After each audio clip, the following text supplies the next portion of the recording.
Never before in Montana's history had a wedding caused such widespread ridicule. A girl deemed overweight and useless, married to the richest and most powerful man in the territory. They said she wouldn't last a month. They said he'd soon get rid of her. But no one, not even her arrogant husband, knew that the woman they despised possessed the power to change an empire. Follow this story to the end, like subscribe to the channel to be part of our family, and comment the city or country you're watching to let me know how far my story has progressed. The dress didn't fit right, and everyone could see it. Amelia Hartwell stood in front of the cracked mirror in her mother's bedroom, tugging at the seam along the left side of the bodice, watching the fabric strain and refuse to lie flat. It was her mother's wedding dress, let out twice already by the seamstress in town, and even after all that work, it still pulled across the shoulders and gathered wrong at the waist. She let go of the fabric. It didn't help. "You look lovely," her mother said from the doorway. Amelia didn't answer. They'd been having a version of that exchange for 23 years. Her mother saying something kind, Amelia not believing it, neither of them mentioning the distance between the two. Ruth Hartwell came into the room and began fussing with the buttons at the back of the dress, her fingers moving quickly, the way they always did when she was trying not to cry. She was a small woman, narrow-waisted and fine-boned, the kind of woman people in Harlow Creek called handsome even at 50. She had never quite understood how she'd produced a daughter built the way Amelia was, broad across the back, heavy in the hips, with large hands that were better suited to hauling feed sacks than embroidery hoops. Ruth didn't say this, she never said it, but it lived in the pauses between her compliments, in the small flicker of surprise on her face whenever Amelia walked into a room. "The carriage comes at 9, Ruth said. "Edgar will ride with you as far as the county line." "I know." "Grant Whitaker's foreman wrote that someone will meet you at Caldwell Station." "I know, Mama." "Amelia." Ruth's hands stilled on the buttons. "You don't have to—" "Yes, I do." Amelia said it plainly, without self-pity, because self-pity was a luxury, and they were well past the point of luxuries.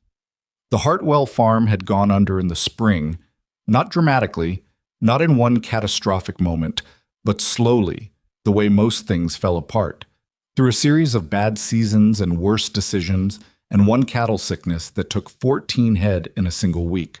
Her father's debts were real, the creditors were real, and the offer from Grant Whitaker's lawyer had arrived at exactly the moment when there were no other offers left to consider. She turned away from the mirror and picked up her traveling bag. It was heavier than it looked. She'd packed practically, not sentimentally. 2 work dresses, 1 good dress, her winter coat, her father's copy of a veterinary manual she'd been reading since she was 12, and a jar of the salve she made herself for cracked hands. No jewelry. She'd sold the small pearl earrings her grandmother left her 3 weeks ago to help cover what the farm owed the feed merchant. "Write to us," her mother said. "I will." "And if it isn't—" Ruth stopped, started again. "You can always come home." Amelia looked at her mother then, really looked at her, and saw what she always saw. A woman who loved her and didn't quite know what to do with her.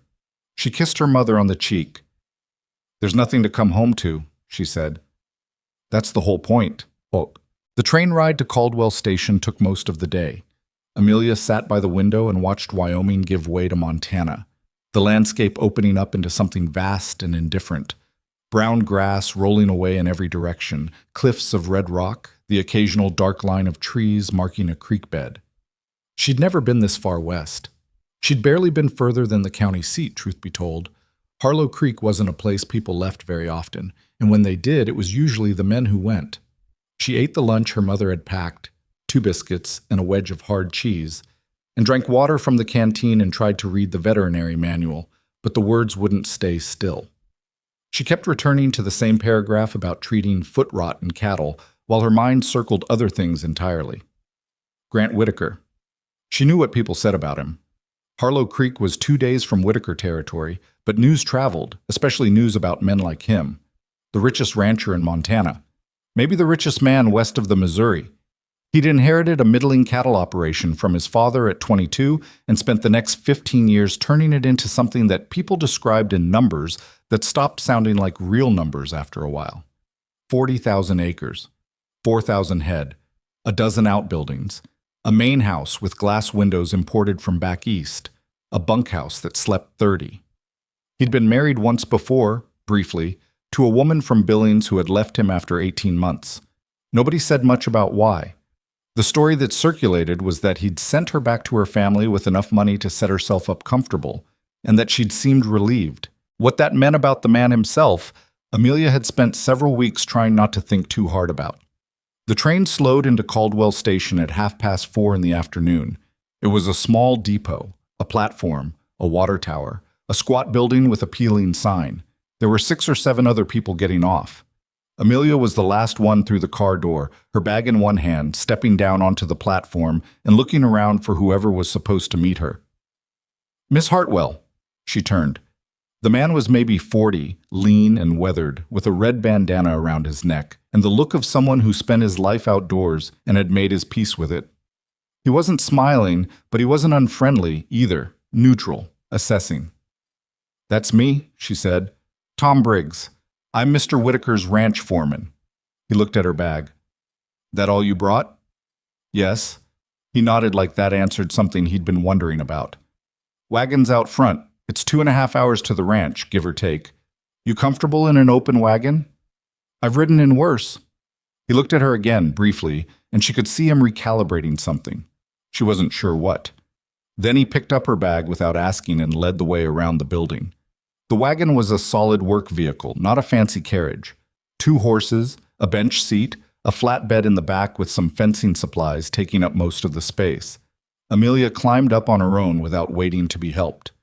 Tom Briggs tied her bag to the back and then climbed up on the other side. "Long way from home," he said, after they'd been moving for a while. "Yes."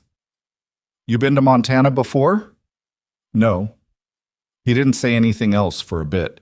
The road, if it could be called that, it was more like a general direction with some wheel ruts, wound through grass and sage, climbing slightly, the sky going pink and orange ahead of them. It was beautiful in the way that places are beautiful when they don't care whether you find them so or not. "Mr. Whitaker's a fair man," Tom said eventually. It sounded like he'd been deciding whether to say it, and had decided he'd regret it if he didn't. "Fair," Amelia repeated. "He works hard, expects the same from people around him." He paused. He's not a cruel man. I want you to know that." "What is he then?" Tom thought about that for what felt like a while. "Practical," he said finally.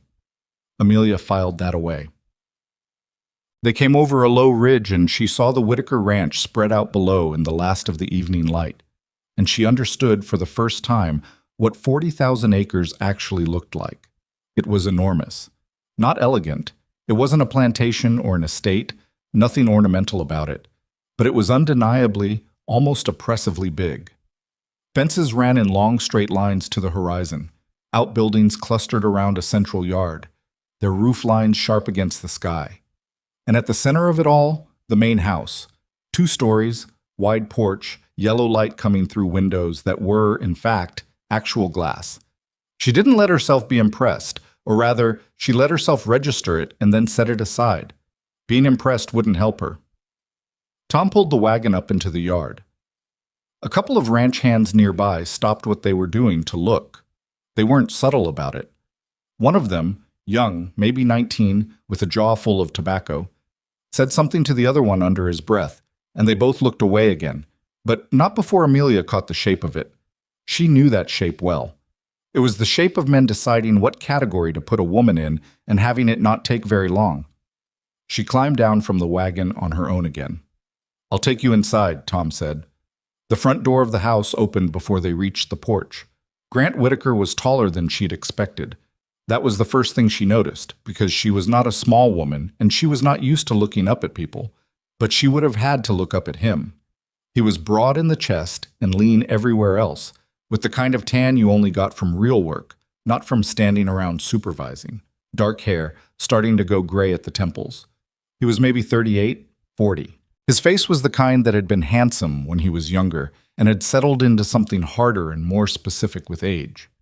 He looked at her. She looked at him. He didn't say what people usually said, didn't say she looked lovely, didn't say he was glad she'd arrived safely, didn't say anything designed to make her feel welcome. He said, "You made good time."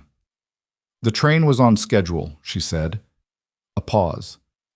Something moved across his face that she couldn't quite read. "Come in," he said. "Mrs. Dunmore will show you your room. We'll have supper in an hour." He stepped back from the doorway and she walked past him into the house. She noticed him noticing her as she passed, not the way men sometimes looked at women they wanted, but the way a man looked at something he was trying to figure out. She kept her face neutral and her chin level. Mrs. Dunmore was the housekeeper, a brisk Scotswoman of maybe 60 who had strong opinions about everything and kept most of them to herself, which Amelia recognized as a form of discipline.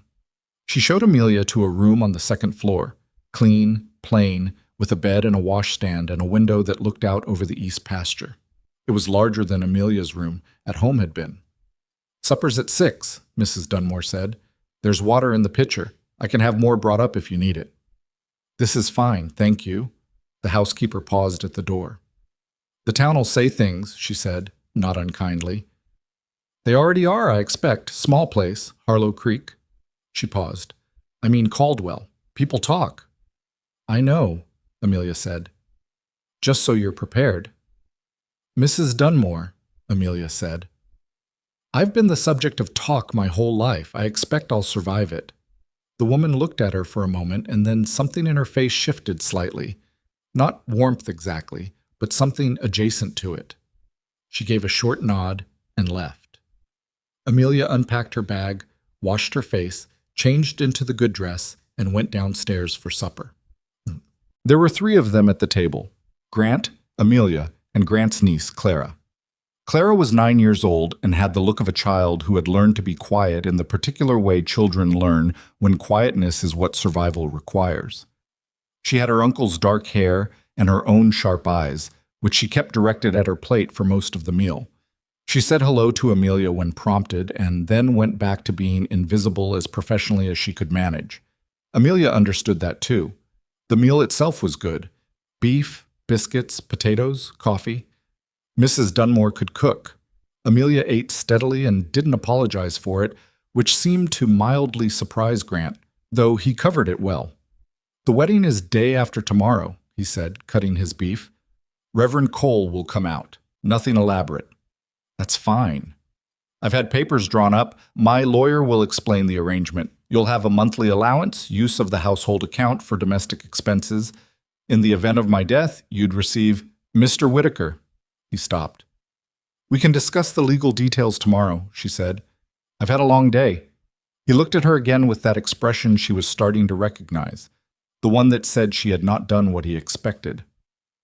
"Fair enough," he said. Silence. Clara moved a piece of potato around her plate. "Do you ride?" he asked after a while. "Horses?" "Yes." "Well?" "Well enough." A pause. "I'm better with cattle on foot. I worked with my father's herd for most of my life." He looked up from his plate at that. "We run cattle here," he said. 4,000 head. "I know. Tom mentioned the number. How many are you wintering through?" A brief silence. It was clear this was not the kind of question he'd been expecting from the woman arriving to be his wife. "About 2,800, he said slowly. "Why?" "Just curious about the operation?" She cut a piece of biscuit. "I'll learn as I go." Grant Whitaker set his fork down, not because he was done eating, but because he was looking at her with something that had upgraded from assessment to actual curiosity. She didn't look back at him. She finished her biscuit. Clara was watching her now too, just for a moment. Then her eyes went back to her plate. The wedding happened as promised. Small, practical, efficient. Reverend Cole was a thin man with a good voice and the sensible quality of not elongating ceremonies unnecessarily. It took 20 minutes.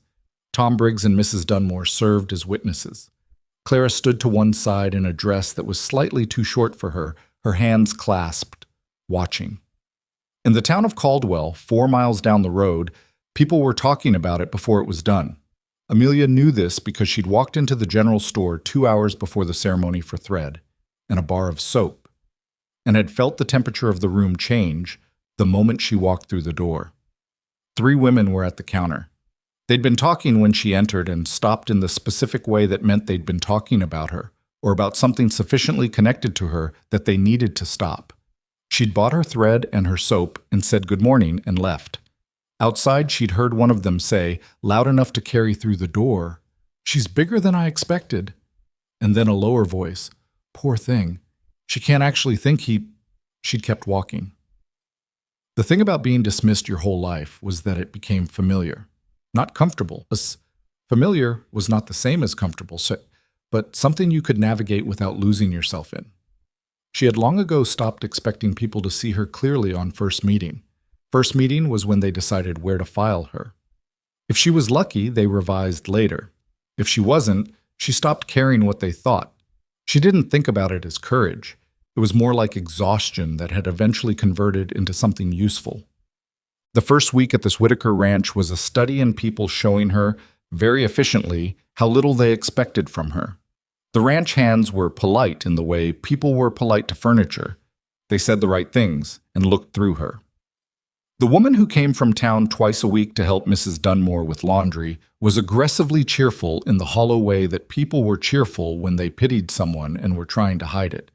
Grant himself was courteous, correct, and largely absent, out before dawn, back at dusk, treating dinner as a procedural event and the space between dinner and sleep as something to be moved through quickly. He slept in a separate room. That had been the arrangement, and she'd accepted it without comment. She used the time well. She walked the property. Not all of it. 40,000 acres wasn't something you walked in a week, but the working parts, the sections she had access to. The cattle pens, the hay storage, the tack room, the area behind the second outbuilding where someone had been dumping broken equipment and apparently forgotten about it. She talked to the hands when they'd let her, which wasn't always. She watched how the operation ran and looked for the places where it didn't. There were more than she expected. On the 4th day, she was in the feed storage barn counting sacks when one of the younger hands came in for a scoop of grain. He stopped short when he saw her. "Ma'am," he said, uncertain. "How often are these sacks rotated?" she asked. "Rotated?" She pointed to the back corner where a stack of sacks had been there long enough that the bottom ones were showing discoloration. "The oldest stalk should come out first. If those sit another month, they'll mold." He looked at the sacks, then at her. I come in here for grain for the horses." "Who manages the feed stores?" I guess that'd be Pete. Pete Greer." "Is Pete around?" He's out in the south pen, I think." "Thank you," she said, and went to find Pete. Pete Greer was a compact, red-faced man of 45 who did not take well to being told anything by anyone, let alone a woman who'd been on the property less than a week. He listened to what she said about the feed sacks with his arms crossed and his jaw set, and then he said pleasantly enough, "I'll look into it," in the specific tone that meant he intended to do nothing of the kind. She let it go. She walked back to the house and found a piece of paper and wrote down everything she'd noticed in the feed storage barn. The approximate age of the compromised sacks, the estimated waste if they weren't addressed, and the simple solution, which was a rotation schedule that would have taken 20 minutes to establish. She wrote it out clearly, without editorializing, and left it on the kitchen table where Tom Briggs usually sat for his morning coffee. 3 days later, the sacks in the back corner were gone. She didn't say anything about it to anyone. Tom didn't mention it either. But she noticed him looking at her differently after that. Not warmly, but with a quality of attention that hadn't been there before. Clara ate breakfast every morning alone, at the small table in the kitchen before the rest of the house was moving. Amelia discovered this by accident on her 3rd morning, coming down early and finding the child sitting there with a bowl of porridge she'd made herself and a book propped against the sugar bowl. Amelia poured herself coffee and sat down at the other end of the table without making a production of it. Clara kept reading. After a while she said without looking up, "You don't have to sit with me." "I know," Amelia said. "My uncle usually eats before I'm up." "I've noticed." "Mrs. Dunmore doesn't come down until 7. "I know that too." A pause. Clara turned a page. "What are you reading?" Amelia asked. a slight hesitation, as if she expected the question to be a setup for something. "It's about birds," she said carefully. "What kind?" "Raptors, eagles, hawks, falcons." She paused. "Mrs. Dunmore says it's not appropriate for a girl." Amelia considered this. "Mrs. Dunmore also overwaters the kitchen herbs," she said, "so I'd take her judgment on certain things with some skepticism." There was a silence. And then, quietly, cautiously, like a door opening just a crack, Clara smiled. It was small and quick, and she hid it behind the book immediately. But Amelia had seen it. She finished her coffee and went out to start her day. At the end of the first week, Grant came home from a long day and found his wife in the middle of the horse paddock in her work dress, standing beside the bay mare that no one had been able to handle since the previous spring, talking to the animal in a low, steady voice while the horse stood absolutely still with its head dropped. He stopped at the fence. She had a hand on the mare's neck, just resting, not gripping. The horse exhaled slowly, a long, shuddering breath, the way horses did when something in them finally let go. He stood there for a while. When Amelia turned and saw him, she didn't look surprised to find him watching. She came to the fence with easy, unhurried steps. "She's been mishandled," she said, nodding toward the mare. "Somebody probably spooked her badly when she was young and nobody took the time to undo it. She'll be rideable by the end of the month if you let me work with her daily." Grant looked at the horse. "Tom said she was finished, said we'd have to sell her." "Tom may want to hold off on that." Grant looked at her then. Something was working in his face. She wasn't sure what. He'd been looking at her that way more frequently, like he was solving a problem he hadn't expected to be interesting. "You're full of surprises, Mrs. Whitaker," he said. She held his gaze. "I expect that'll continue," she said, and went back to the horse. She was aware of him still standing at the fence when she turned away. She didn't know what to do with Grant Whitaker yet. He was not what she'd expected, and she was honest enough with herself to admit that she hadn't quite figured out the shape of him. He was not cruel. Tom had been right about that. But there was something buttoned down inside him, something locked, and she didn't yet know what it was or what had locked it. She would learn, in time. She was patient.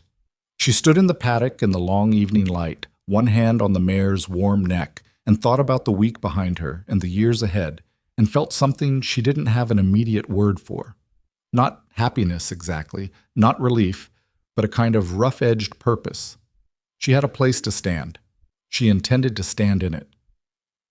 The bay mare's name, Amelia decided, was going to be Dusk. Nobody had asked her to name the horse, and nobody objected when she started using the name, which she took as permission enough. By the end of her second week on the Whitaker ranch, Dusk would come to the paddock fence when she whistled, a low two-note sound that she'd used with horses since she was a girl, and stand quietly while Amelia worked around her, running hands along her flanks, lifting her feet, checking the old scar tissue along the left foreleg that had contributed to some of the mare's anxiety. Progress was slow and unspectacular, but it was real, and Amelia had learned long ago to prefer real over spectacular. She was learning to prefer a lot of things about this place, even the things that were hard.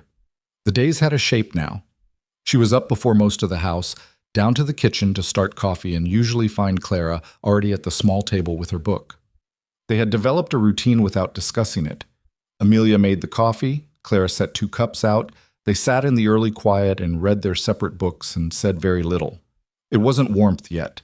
It was something more careful than warmth, more deliberate. The kind of thing that had to be built in small increments by people who'd both been hurt by expecting too much too quickly. Grant noticed. She could tell by the way he paused sometimes in the kitchen doorway in the morning, seeing them there, before he went to fill his own cup and head out. He never commented on it, but he noticed.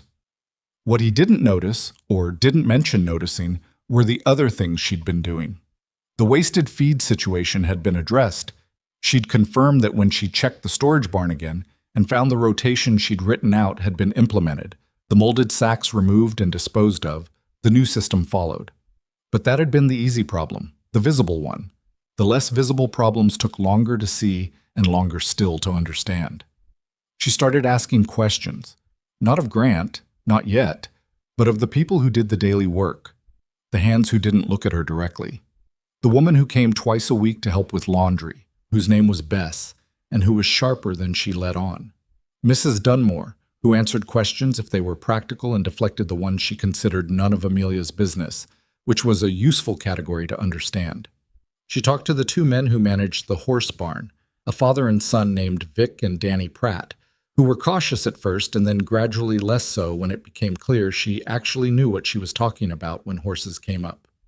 What she pieced together over those weeks was this. The Whitaker Ranch ran efficiently at the scale of individual tasks, but poorly at the scale of the whole.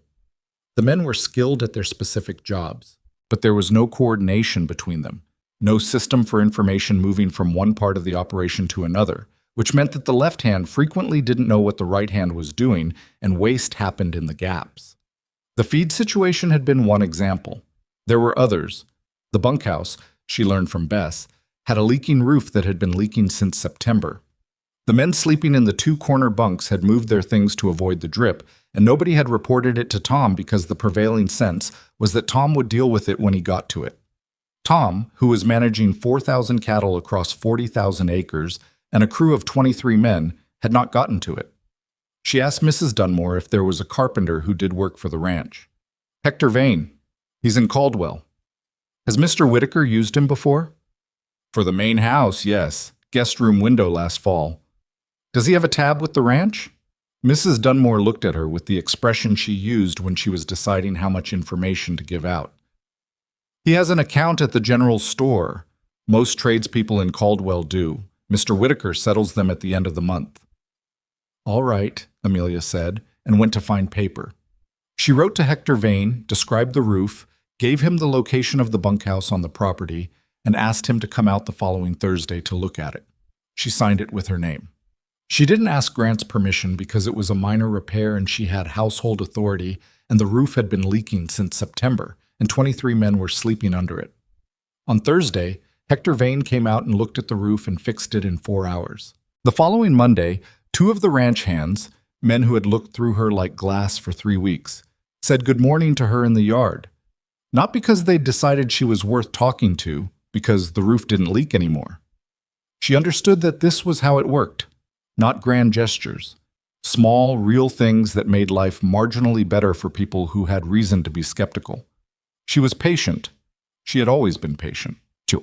The thing she hadn't been patient about was the account books, and that was starting to become a problem. Not with the books themselves. She'd understood those quickly enough once Mrs. Dunmore had located them in the desk drawer in Grant's study and confirmed that yes, the household account was her responsibility to manage, which apparently the previous Mrs. Whitaker had not done, leaving it to Mrs. Dunmore by default. The books were straightforward if poorly organized, and Amelia had spent 2 evenings getting them into a state that made sense. The problem was what she found in them. Not fraud, not anything criminal, just a pattern she recognized from her father's farm in its last 2 years. The slow accumulation of small inefficiencies that individually meant nothing and collectively meant money leaving through 100 small holes. Supplies ordered in quantities that didn't match consumption rates, tradesperson accounts that duplicated services. A contract with a grain supplier in Caldwell at a price she was fairly certain had better alternatives, based on what she'd seen in the feed costs. She sat with this information for 3 days, which was longer than she usually sat with things, because she was aware that the way she brought this to Grant mattered. He was not a stupid man. He ran a large and largely successful operation. He would not appreciate being told his books were inefficient by a woman who'd been living on his property for less than a month, regardless of whether she was right. She also didn't think she should pretend she hadn't seen what she'd seen. She caught him on a Saturday morning, which was the one morning he was reliably at the house, until mid-morning. He was at the kitchen table with his coffee and a letter when she came in, and he looked up with the particular expression of a man who is reading bad news and would prefer not to be interrupted. She poured herself coffee and sat down at the other end of the table. "I have some questions about the household accounts," she said. "When you have time." "What kind of questions?" "The kind that might save you money." She said it flatly, not as a boast, just as a description. He put the letter down. He looked at her with that evaluating expression that she'd started to catalog. She knew it meant he was genuinely paying attention. How much money? He said. I don't know yet. I'd need to see the operational accounts to get a full picture, and those aren't mine to manage. But from the household side alone, I'd estimate somewhere between $300 and $600 a year, depending on some things I'd need to verify. A pause. That's not nothing, he said. No, she agreed. He picked up his coffee, set it down. What do you need? I'd like to look at the operational books. With you, not on my own. I'm not suggesting I take over your business. I just want to understand where the household costs connect to the operational costs because I think that's where a lot of the waste is, in the gap between the two. She could see him thinking, not whether she was competent, she could tell he'd moved past that faster than she'd expected, but something else, something more complicated. The man was used to doing everything himself or delegating to Tom, and the idea of someone else having a view into his operations was clearly not comfortable. Where did you learn bookkeeping? He asked. My father's farm. We didn't have anyone else to do it, so I did. Your father's farm went under. She met his eyes. Yes, it did. After I left. She paused. The books were fine. It was the cattle and the weather and the debt structure that failed. Different problems. Something flickered across his face. Not amusement exactly, but something in the neighborhood of it. Fair point, he said. He stood up and went to his study and came back with a second ledger and set it on the table in front of her. He sat back down across from her and pulled his coffee toward him and said, All right, Mrs. Whitaker, show me what you see. They sat there for 2 hours. She walked him through it methodically without editorializing, pointing out the patterns and asking him to tell her what she was missing. Because she was missing things. Operational context she didn't have. Reasons for certain contracts and purchasing decisions that made sense once he explained them. But not all of it. Some of it was genuinely inefficient, and he knew it, and she could tell when he knew it by the slight stiffening of his jaw and the way he moved on from those items more quickly. At the end of 2 hours, he had a page of notes, and she had a clearer picture of the whole operation than she'd had going in, and they were talking differently than they'd talked before, less like polite strangers and more like two people working on the same problem. The grain contract, he said at the end. You said you thought we could do better. I think it's worth getting a competing quote from the supplier in Denton before you renew in January. The Denton supplier is 40 miles farther. 40 miles is significant, yes, but if the price difference is more than a certain amount, it might cover the transport cost and then some. I don't know that it does. I'm saying it's worth finding out before you commit to another year. He looked at the ledger, then at her. I'll send Tom to Denton next week, he said. She nodded and gathered the papers she'd spread across the table and stacked them neatly. She was aware that something had shifted, and she was trying not to place too much weight on it because she'd been in situations before where a shift turned out to be smaller than it seemed. Mrs. Whitaker, he said. She looked up. Amelia. He said it like he was trying out the word, like he'd been calling her Mrs. Whitaker in his own head for 3 weeks and had just now decided that was an unnecessary distance. Thank you. She didn't know what to do with gratitude from him. It was unexpected. She said, You're welcome, and went to wash her coffee cup. Clara had stopped pretending to ignore her. This was progress, and like most of the progress on the Whitaker ranch, it happened sideways rather than directly. There was no moment where the child decided to trust her. There was just a gradual shift in the quality of the silences between them, a slow softening of the watchfulness in Clara's eyes. The bird book had been the beginning of it, that morning in the kitchen. Since then, Amelia had made small, deliberate choices. Never pushing, never performing warmth she didn't genuinely feel, never trying to fill the space where Clara's parents had been, because that space was not fillable and she knew better than to try. What she did instead was simply be present and consistently herself and let Clara decide what to do with that. The Tuesday afternoon when she found Clara behind the main barn, crouched in the dirt, watching something in the weeds, was the Tuesday things moved forward. She stopped a few feet away and waited. Red-tailed hawk, Clara said, without looking up. It caught something, but it can't eat it here because of the cats. It keeps landing and moving. Amelia looked. She could see the hawk now. Big, russet-tailed, sitting on the fence post nearest the weeds with something small and limp in its talons, its head swiveling with the paranoid alertness hawks had. "He'll figure it out," Amelia said. "He'll either move to higher ground or he'll decide the cats aren't worth worrying about and eat it anyway. What if the cats get it? Then he'll catch something else. Hawks are good at what they do." She paused. "You've been watching birds a while?" "Since my mother." Clara stopped, reorganized whatever she'd been about to say. "She used to take me outside and show me things. Birds, mostly. She knew all the names." Amelia said nothing for a moment. The hawk shifted on the post, mantled its wings briefly, settled again. "What was her name?" Amelia asked. Not the bird's name, Clara's mother's name. A pause, as if nobody had asked that in a while. "Eleanor," Clara said. "Eleanor Whitaker. She was my father's sister." "That's a good name." "She was good." Clara said it simply, the way children said true things, without decoration. "She was better than... She was the best person." She stopped again, then more quietly. "My father wasn't very good, but she was." Amelia sat down on the fence rail and looked at the hawk. "It's hard," she said, "when the good one is the one you lose." Clara didn't answer, but she moved slightly closer, just a few inches, in the way children moved when they wanted proximity but weren't ready to admit it. They watched the hawk until it finally made its decision, spread its wings, and lifted away over the roof of the barn with its meal, leaving the cats disappointed in the weeds below. The workers started coming to her in the 4th week, not formally, not with complaints they'd have brought to Tom. She wasn't under any illusions about her authority in the operational hierarchy, but with the small things. Vic Pratt came to ask her opinion on a horse that was off its feed, described the symptoms in careful detail, and when she told him what she thought it was and how she'd treat it, he listened and did what she said, and the horse improved in 3 days. One of the younger hands came to her, hat in hand, eyes on the dirt, to say that his bunkmate had been sick for 2 weeks and wasn't getting better, and he wasn't sure what to do about it.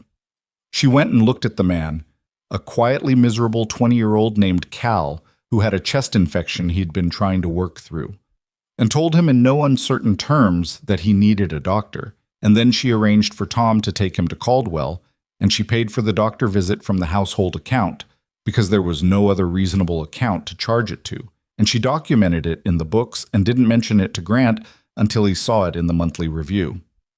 "You paid Cal Merritt's medical bill," he said, looking at the entry. "He had a chest infection. Left untreated in November in Montana, it would have become serious. That's not... The household account isn't for employee medical expenses. I know, I couldn't find a better account to charge it to, so I put it there and documented it. You can adjust the categorization if there's a more appropriate place." He looked at her for a moment. "How's he doing?" "Better. The doctor gave him something for the infection. He'll be back to full work by next week." Grant set the ledger down. He rubbed the back of his neck, which she'd noticed was a thing he did when he was working through something he hadn't expected to have to work through. "All right," he said. "I'll set up a separate line for medical. It comes up now and then." "That makes sense," she said. She went back to whatever she'd been doing and pretended not to notice that he stood there a moment longer than necessary before he left the room. Tom Briggs came back from Denton on a Thursday evening with a price quote from the grain supplier there that was, after factoring in transport, 11 cents per hundredweight cheaper than the current Caldwell contract. On 40 tons of grain over a year, it added up to something that made Grant go quiet for a moment when Tom put the paper in front of him. "She suggested this?" Tom said. He said it carefully, not dismissively, more like a man recalibrating something. "She did." Tom folded the paper. He had something on his face that wasn't quite guilt, but was in the territory.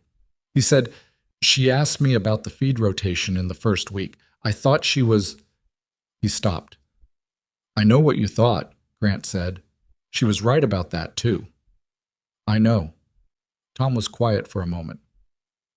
"She's not what I expected," he said finally. "No," Grant agreed. "She's not." That evening at supper, Grant told Amelia about the Denton quote. He told her simply, without fanfare, the numbers as Tom had brought them back. Amelia nodded and said it seemed worth switching the contract. Grant agreed. Clara looked between them from her end of the table with her sharp, quiet eyes, tracking something she didn't have words for yet. She ate her supper and said nothing. Later, when Amelia was clearing the table, Clara picked up her own plate and brought it to the kitchen without being asked, and set it on the counter and went upstairs. Amelia stood in the kitchen for a moment with the sound of the girl's footsteps overhead. Small things. Real things.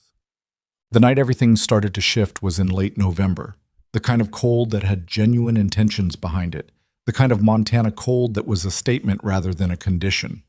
She was in the parlor with a mending basket she'd commandeered because Mrs. Dunmore's hands were troubling her and the mending was piling up, and Grant came in from a late ride stamping cold off his boots and saw her there. He stopped in the doorway. "You don't have to do that," he said. "I know," she said, not looking up from the tear she was closing in a work shirt. "Mrs. Dunmore's hands are worse in the cold. I don't mind it." He came in and sat down in the chair across from her, which he almost never did. He usually went straight to his study after the evening meal. He was still in his coat. She glanced up and he was looking at the fire with the particular expression of a man who has been alone inside his head for a long time and is tired of it. She didn't say anything. She kept mending. After a while, he said, "Clara told me about the hawk." "Which time?" "The one behind the barn. You were there with her." "She told you about that?" "She mentioned it at breakfast." He paused. "She doesn't usually mention things." Amelia set the shirt down and picked up the next item in the pile, a pair of work trousers with a split seam. "She's a careful kid," she said. "She wants to be sure something is worth saying before she says it. She's been that way since Eleanor died." His voice changed on the name slightly, a tightening. Before that, she talked all the time. About everything. Birds, mostly, but everything. Now she thinks before she opens her mouth. "That's not entirely a bad quality," Amelia said carefully. "But I know what you mean." "Oh, she started coming down for breakfast later," he said, "instead of eating by herself before anyone's up." "Has she?" "Last 3 mornings." Amelia kept her eyes on the seam she was working. "She's been telling me about different hawk species," she said. "I've been asking questions I mostly know the answers to, so she gets to be the expert. She seems to like that." Silence. "Thank you," he said, "for that." "She's not hard to be around," Amelia said. "She just needs people to not treat her like she's broken." Something in that landed differently than she'd intended. She could feel it from across the room, the way his shoulders shifted almost imperceptibly. She kept her eyes on her work. Her father treated her like an inconvenience, he said. Not angrily, just as a fact that had been a fact for long enough that the anger had worn down to something flat and heavy. "My brother was not a good man. Eleanor chose him anyway, and I never understood it, and then she was gone, and he was gone 8 months later, and Clara was left with me." He stopped. I don't know how to do what Eleanor did. I know cattle and land and contracts. I don't know how to—" He made a gesture that encompassed, apparently, children and feelings, and all the territory that lay beyond his competence. "You're doing better than you think," Amelia said. "How would you know that?" She looked up then. He was watching her. "Because she still trusts you," she said. "Even after everything, she still trusts you. That doesn't happen because of nothing." He looked at her for a long moment. In the firelight, he looked different than he did in the daylight work of the ranch. Younger, or maybe just more visible, the hardness of him showing some of its cost. "Amelia," he said. "Yes?" He seemed to think about what he'd been going to say, and then decide against it, and say something else instead. "I'm glad you came," he said. "I didn't expect to be." She looked at him steadily. "Neither did I," she said. She went back to her mending. He stayed by the fire for another half-hour before he went to bed. She could hear the snow starting outside, a dry hiss of it against the window, and she kept her needle moving through the fabric, and she thought about what it meant to build something real in a place that had not been built for her, and whether this counted, this accumulation of small true things, whether it was becoming what she thought it might be becoming. She didn't know yet, but she was paying attention. The snow that had started that November night didn't stop for 3 days. And when it finally did, the ranch was buried under 14 inches, and the temperature had dropped to the kind of number that made the air feel solid. Amelia woke on the fourth morning to a sky so clear and blue it looked painted, the whole white landscape blazing under it, and she stood at her window for exactly 30 seconds, taking it in before she went downstairs to make coffee and start the day. December moved through the ranch with its usual demands. Winter feeding, checking fence lines for damage from the snow weight, the constant management of cattle that needed more attention in the cold. Grant was out more than ever, sometimes not back until long after dark, and Amelia ran the household with the same quiet efficiency she'd been building toward since her first week. The household accounts were in better shape. The bunkhouse roof hadn't leaked once. Cal Merritt was back to full work and had taken to nodding at her in the yard with a directness none of the other hands had managed yet. Small things. She kept collecting them. Claire had begun, cautiously, to show her the bird book. Not all at once. A page here, a page there, the way you offered something valuable to someone you weren't quite sure about yet. Amelia received each offering with the same careful attention she gave everything, asking real questions, not perform ones. By the second week of December, they were spending Tuesday and Thursday afternoons at the kitchen table with the book open between them. Clara explaining the difference between a Cooper's hawk and a sharp-shinned hawk with a precision and confidence she deployed nowhere else in her life, her voice changing, becoming fuller, when she talked about something she actually knew. Grant walked through the kitchen one Thursday afternoon and stopped in the doorway. He was carrying his hat and had the look of a man coming in for water who had found something unexpected. He stood there for a moment watching his niece talk about the comparative wingspan of two hawk species without self-consciousness, without the braced watchfulness that was her default around most adults, her finger tracing the illustration in the book. Then he looked at Amelia and something passed between them. Not words, not anything he'd have been comfortable putting into words. And he filled his water glass and went back outside. That evening he told her, at supper, that he'd arranged for Clara to have lessons in Caldwell 2 mornings a week, starting in January. Not the arrangement he'd had before, which had been a brief and failed experiment with a school teacher who hadn't lasted through October. A different teacher, a woman named Mrs. Abbott, who had a reputation for working with children who'd had difficult years. Claire received this news with the stillness she used when she didn't know what to do with something. Then she said, "Is it the same building as before?" "No," Grant said. "Mrs. Abbott teaches from her house. It's on Birch Street." "Does she know about birds?" A pause. "I don't know," Grant said. "You could ask her when you meet her." Claire considered this. "All right," she said, and went back to her supper. Amelia looked at her plate and said nothing, because nothing needed to be said. The trouble arrived in January the way trouble usually did. Not all at once, not dramatically, but in pieces that didn't look like a pattern until you stepped back far enough to see the shape. It started with the fence. 3 miles of fencing on the ranch's eastern boundary had been cut. Not by weather, not by a drifting cattle push, cut cleanly, with tools, in 6 different places. Tom found it on a Tuesday morning, rode back to report it with his jaw tight and his eyes careful, and Grant's face went through several things before it settled on controlled. "Sanborn," Grant said. Tom didn't argue with that. Amelia had heard the name before. Randall Sanborn ran the second-largest cattle operation in the county, a spread that bordered the Whitaker Ranch on its eastern and southeastern edges. What she'd heard, gathered in pieces from Tom and Mrs. Dunmore and Bess, was this. Sanborn had wanted to buy 3 sections of Whitaker land 2 years ago, land that sat on both sides of a creek that was one of the few reliable water sources in the county through drought years. Grant had refused. The refusal had not been friendly, and the bad feeling between the 2 ranches had been a fact of life since. "He's testing," Tom said, "seeing what you do. I know what he's doing. You going to talk to the sheriff?" Grant's expression suggested he had limited faith in that option. "Morrison's useless, and Sanborn knows it. I'll repair the fence and post men on the eastern line. That's 8 men for a 3-mile stretch at least. That's men we need elsewhere." "I know that too." Grant was quiet for a moment. "Get it done." The fence was repaired. Men were posted. And for 2 weeks nothing happened, which was almost worse than something happening because it meant the waiting stretched out, and the waiting cost money and manpower and attention, and made the men on the eastern line jumpy and tired. Amelia watched this from the household and said nothing about Sanborn directly, because it wasn't her territory in any sense she'd been given authority over. What she did was pay attention. She paid attention to the fact that Sanborn's name came up twice in the monthly accounts. Not directly, but in the form of two tradespeople in Caldwell who had recently shifted their terms with the Whitaker Ranch, requiring payment up front instead of the end-of-month arrangement that had been standard for years. She recognized that pattern from her father's business difficulties.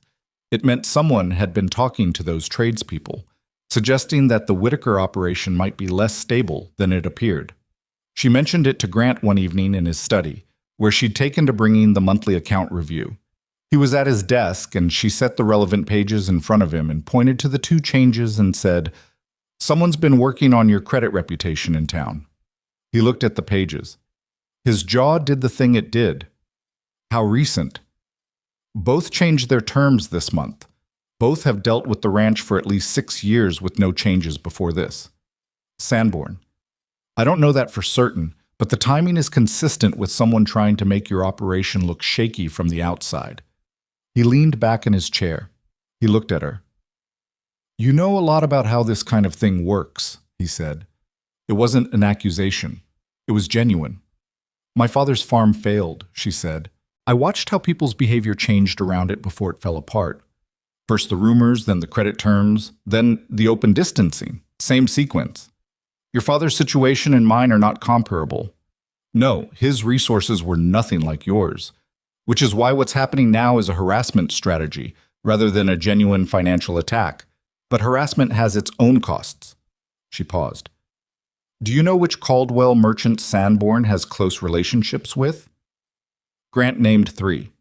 2 of them were the ones who had changed their terms. "Then it might be worth you going into Caldwell in the next week," she said. "Not to address any of this directly, just to be seen, to have ordinary dealings with people, to be visible and calm and unconcerned. Because if the rumor is that the operation is unstable, the counter to it is evidence to the contrary." He looked at her for a long moment. "That's a fairly sophisticated reading of small-town economics," he said. "It's a basic reading of how rumors work," she said. He went to Caldwell the following Wednesday and spent the morning doing exactly what she'd described. And when he came back, he said that 2 of the 3 merchants had been noticeably warmer than they'd been in recent months, which told him those men had been hearing things and had been uncertain how to weigh them, and his visible unconcern had been enough to tip the balance. "You were right," he said. "I was guessing," she said honestly. "A guessing wrong was a possibility." "But you weren't wrong." She shrugged. "Not this time." He almost smiled at that. It was the closest thing to a genuine smile she'd seen from him, and it was gone quickly, but she noted it. The real attack came on a Thursday night in late January, and it came from a direction no one had anticipated. Grant had ridden out that afternoon to check on cattle in the north pasture with 2 of the men. He was expected back by dark. Tom was in the bunkhouse. Most of the hands were settled for the evening. Amelia was in the kitchen with Clara, who had been working on a letter to Mrs. Abbott about a hawk she'd spotted near the school, when she smelled the smoke. Not wood smoke, not the clean cedar smell of the fireplaces. Something heavier, with a chemical edge to it that didn't belong to anything she recognized from inside the house.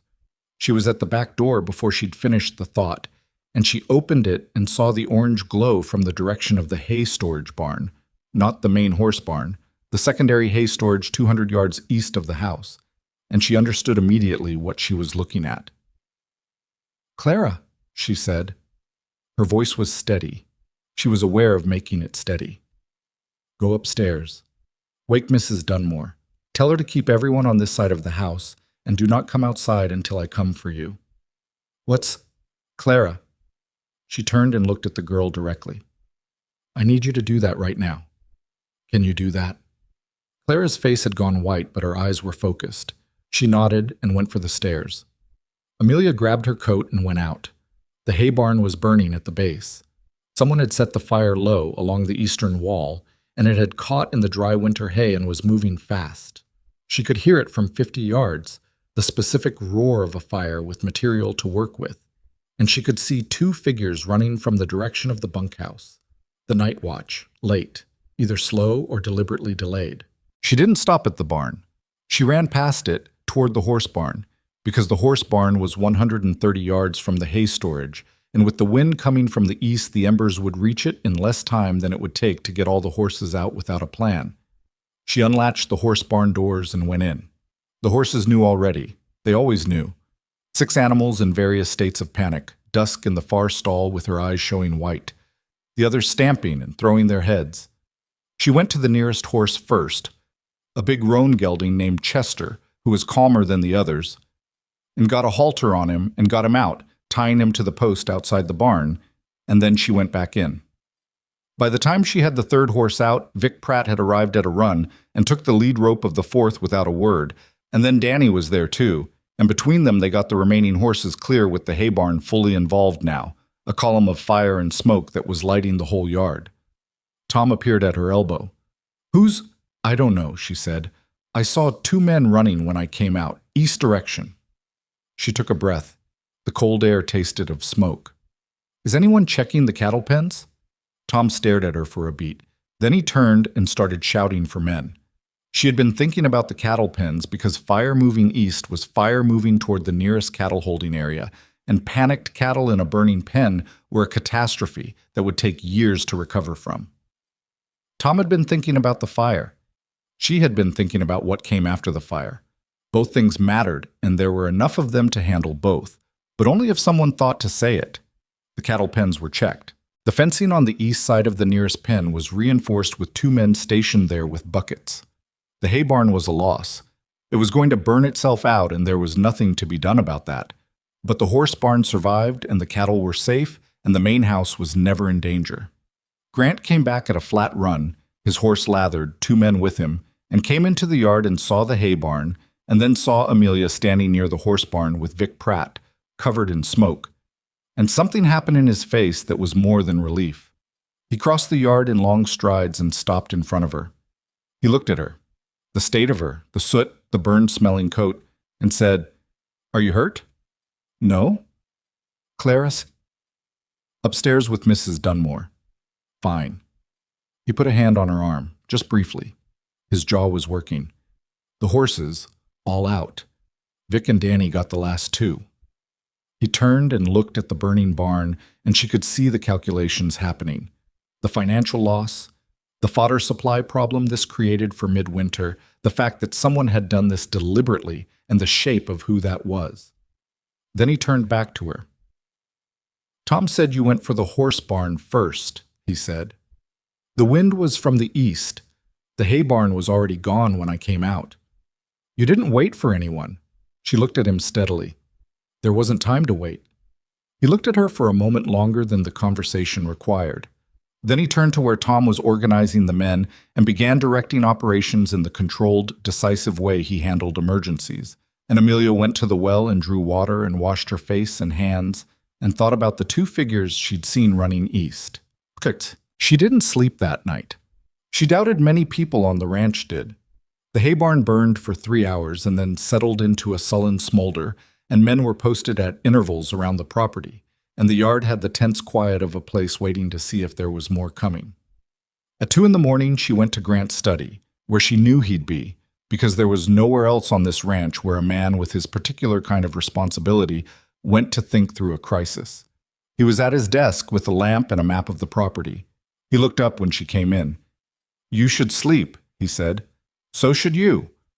She sat down in the chair across from his desk. "I've been thinking about the 2 men I saw." "Tell me." "They ran east, not south, not toward the road to Caldwell. East. Toward the boundary with Sanborn's property." "I know." "The fire was set at the base of the eastern wall of the hay barn, not the side closest to any of the other buildings, not the side closest to the house. They wanted the barn, and they wanted the fire to spread east, toward the horse barn, toward the cattle pens. Someone knew the wind direction, someone who knows this property." Grant was still. "That's not someone Sanborn hired in from outside," she said. "That's someone who's been here.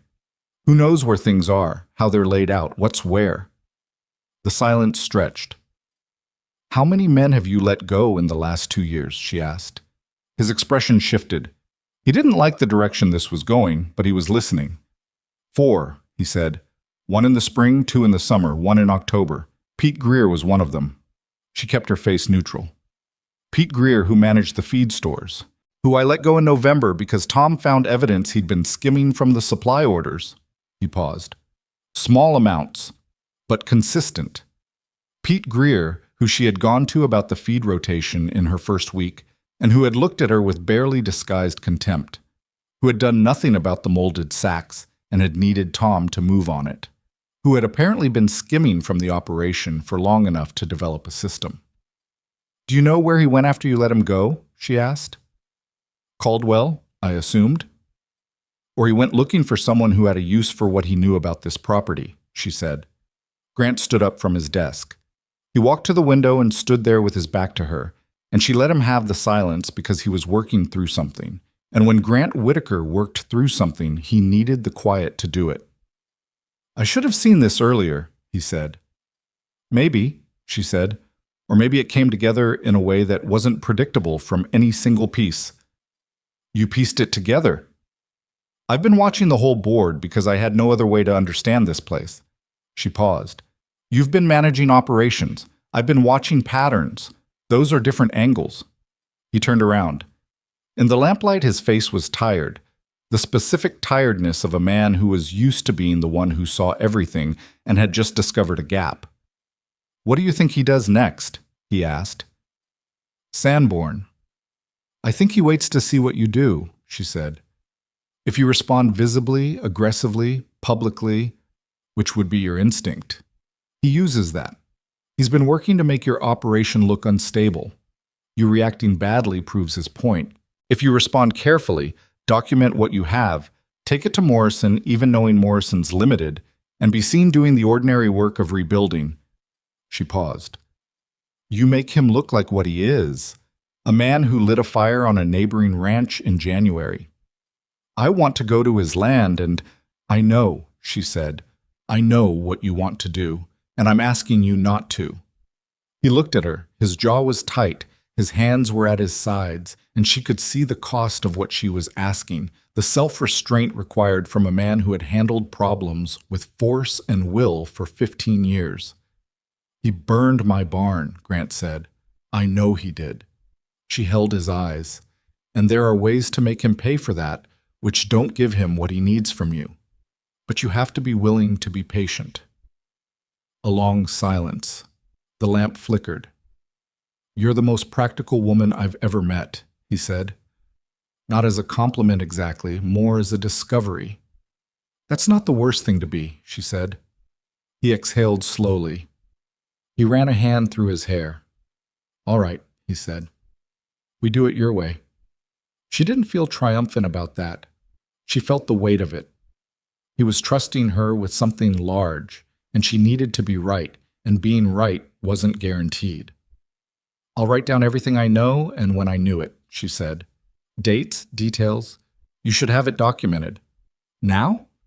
It's 2 a.m. I'm not sleeping anyway. He pulled paper from his desk and set it on the clear corner and held the lamp toward her. She sat down and began to write, and he went back to his map, and they worked in the same room through the rest of the night.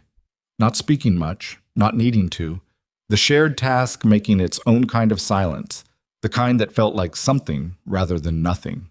At some point around 4 a.m, she heard a sound from the doorway and looked up and saw Clara standing there in her nightgown, her dark hair loose, her face still and watchful. I smelled smoke, Clara said.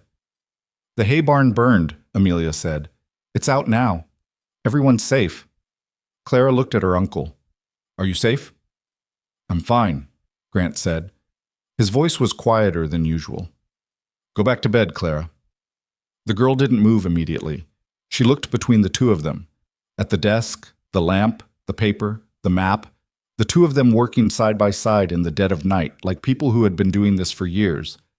Then she said, okay, and went back down the hall, and they heard her door close. Grant looked at Amelia. She looked back at him.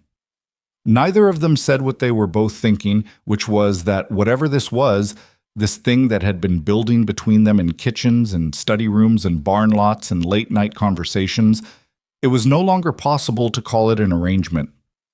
Amelia looked back down at her paper and kept writing. Grant looked at his map.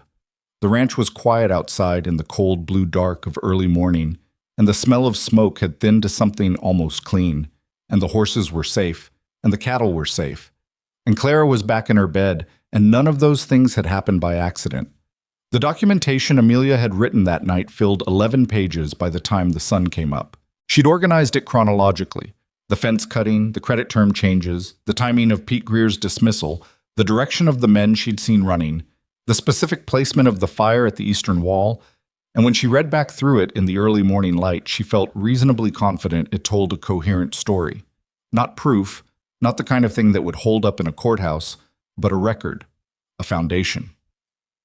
Grant read it at breakfast, standing at the kitchen counter with his coffee because he was too restless to sit. He read the whole thing without speaking, turned back to 2 pages to reread them, and then set it down. "I'll take this to Morrison today," he said. "I know Morrison's limited," Amelia said, "but having it on record matters. If Sanborn does something else, you want a file that shows a pattern. And if Morrison does nothing, then you have documentation and he has nothing, and the next time something happens, the pattern is clearer and harder to ignore." She paused. "There's also the circuit judge. He comes through Caldwell in March. Morrison answers to someone." Grant looked at her with the expression she'd come to recognize as him recalibrating his estimate of something. It still happened, even now, 2 months in. She wasn't sure whether to find it flattering or faintly exhausting. "You've thought about this for a while," he said, "since November, when the credit terms changed." She refilled her coffee. "I didn't say anything then because I wasn't sure and I didn't want to create a problem that didn't exist. But I've been watching." "You're always watching." "It's what I do when I don't have authority," she said simply. "I watch, and I try to understand the whole picture before I say anything."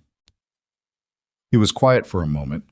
Clara came through the kitchen on her way to her boots, registered the tension in the room, looked at Amelia briefly for some kind of read on the situation, and Amelia gave her a small nod that said things are all right, and Clara went out to the porch to put her boots on.